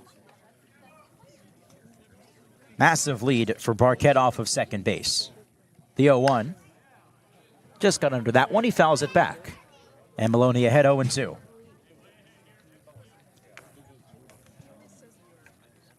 Matthew Maloney out of Point Loma Nazarene, a Division II powerhouse in San Diego.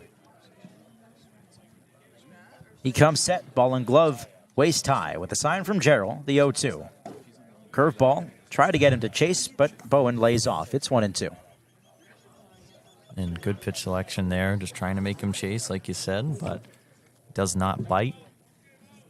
Lives to fight for another pitch here at 2 outs.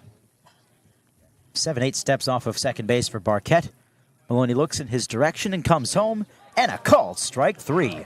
Nice curveball there, belt high, as Bowen rung up for out number 3. A couple of strikeouts in the frame for Maloney, and the 2-out double does not come to pass. We'll go to the top of the 9th inning from Go Fuller Field in Falmouth. A 7-2 lead for the Commodores as they look to close out the Gatemen on this Sunday night on the Gatemen Baseball Network, powered by Cape League TV. Let's wind the clock back to those times. You were a pitcher at Wright State. Now tell me how you got the opportunity to go to Wareham and what that time was like for you. Well, you know, I had gone out for the Pan American team in '91 just to kind of get my face and name out there nationally. And I made the first couple of rounds of cuts. So all of a sudden, people started to take notice. When I was fighting, I wasn't going to make the team. I was a freshman coming out of Wright State, opened some eyes, but wasn't ultimately going to make the team. So when I get cut, I get a call from Alaska. The 2 top leagues, the number 1 was Cape Cod, and then the Alaskan League was a really good league too.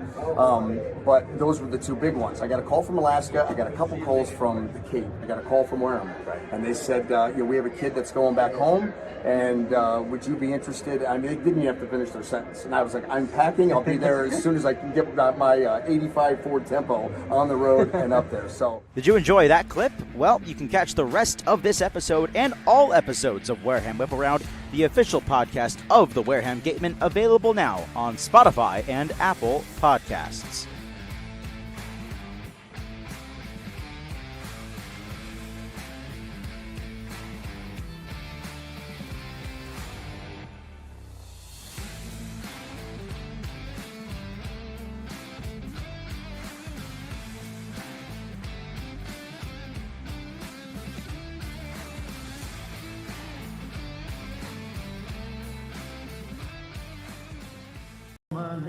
To the top of the ninth inning we go from Go Fuller Field in Falmouth, a 7-2 lead for the bad guys. The Commodores have themselves a 5-run advantage as the Wareham Gatemen come to bat here, looking to save their bacon. 6, 7, 8 due up. Sam White, Eli Putnam, and Nate Early. Ethan Eibe with you on the Gatemen Baseball Network. And here is Kyle Marchak back with us on color. Thank you very much. Right-hander Gavin Wilhelm takes over, looking to lock this one down for the Commodores as they search for their second win against the Gatemen this season. It would be their first at Gov Fuller Field. The Gatemen are 2-0 in the house this year. Sam White will be the first batter. He's 2 for 3.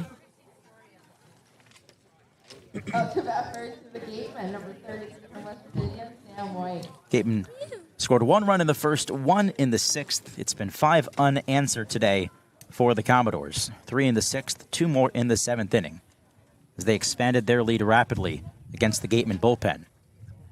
Bowen Baker had the 8th for Falmouth. It is now Wilhelm, the right-hander out of Washburn University, here in the 9th as he pours in strike 1 to White. Yeah, it's been peculiar. Situationally, they just haven't been able to bring the guys around. White digs in to the left-handed box as the right-hander deals. And a curveball swung on, a check swing, and yes, he went around, says home plate umpire Joshua Garcia. Wilhelm, an interesting guy with a very peculiar backstory. Only picked up playing college baseball 10 months ago and wound up here in the Cape Cod Baseball League. Truly an incredible sight. The 0-2, White checks his swing. Wilhelm played some baseball growing up, 6th, 7th grade, but that's when he put it to bed. Attended a tryout on a whim as an outfielder and impressed with his arm. He threw 91 miles an hour in a bullpen, and all of a sudden he was heading to college to play baseball. As this one's inside, it's 2-2. Found himself at Washburn, which is in Topeka, Kansas.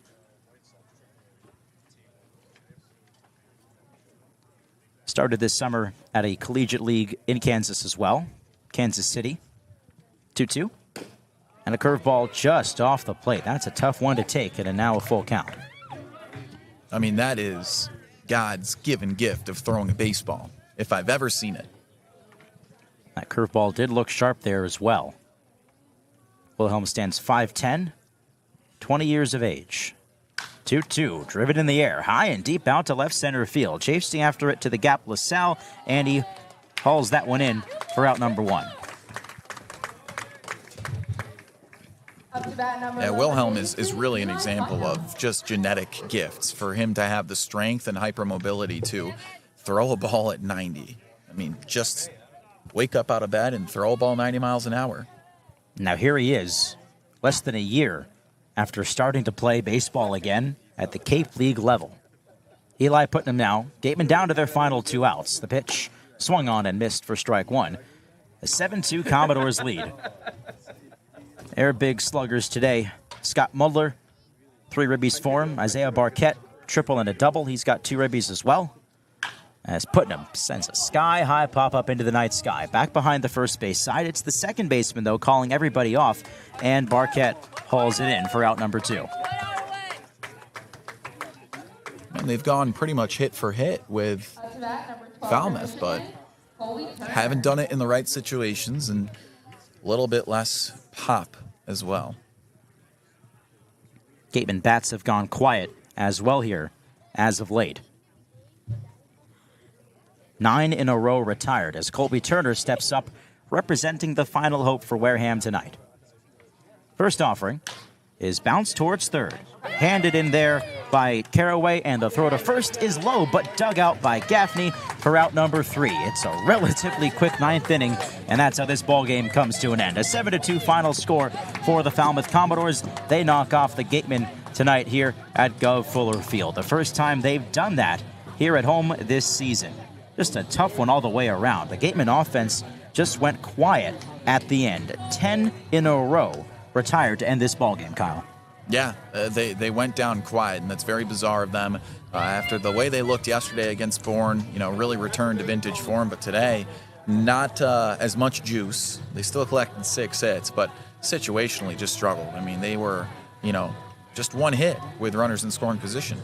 Unfortunately, the bullpen faltering today for the Gatemen as well. It was a strong start from Griffin O'Connor, who went the first 4, allowed a couple of earned runs. Sam Meddert walked the bases loaded in the 6th inning. Tony Pluta took over for him and couldn't clean up the mess. Those 3 runs all came around to score. Of course, all of them charged to Meddert, but then the death stroke was Gavin Keelan's 2-run homer off of Pluta in the 7th inning, and that was the nail in the coffin for the Gatemen tonight. Matthew Maloney, though, will give him some credit. He pitched a relatively clean bottom of the 8th inning for the Gatemen.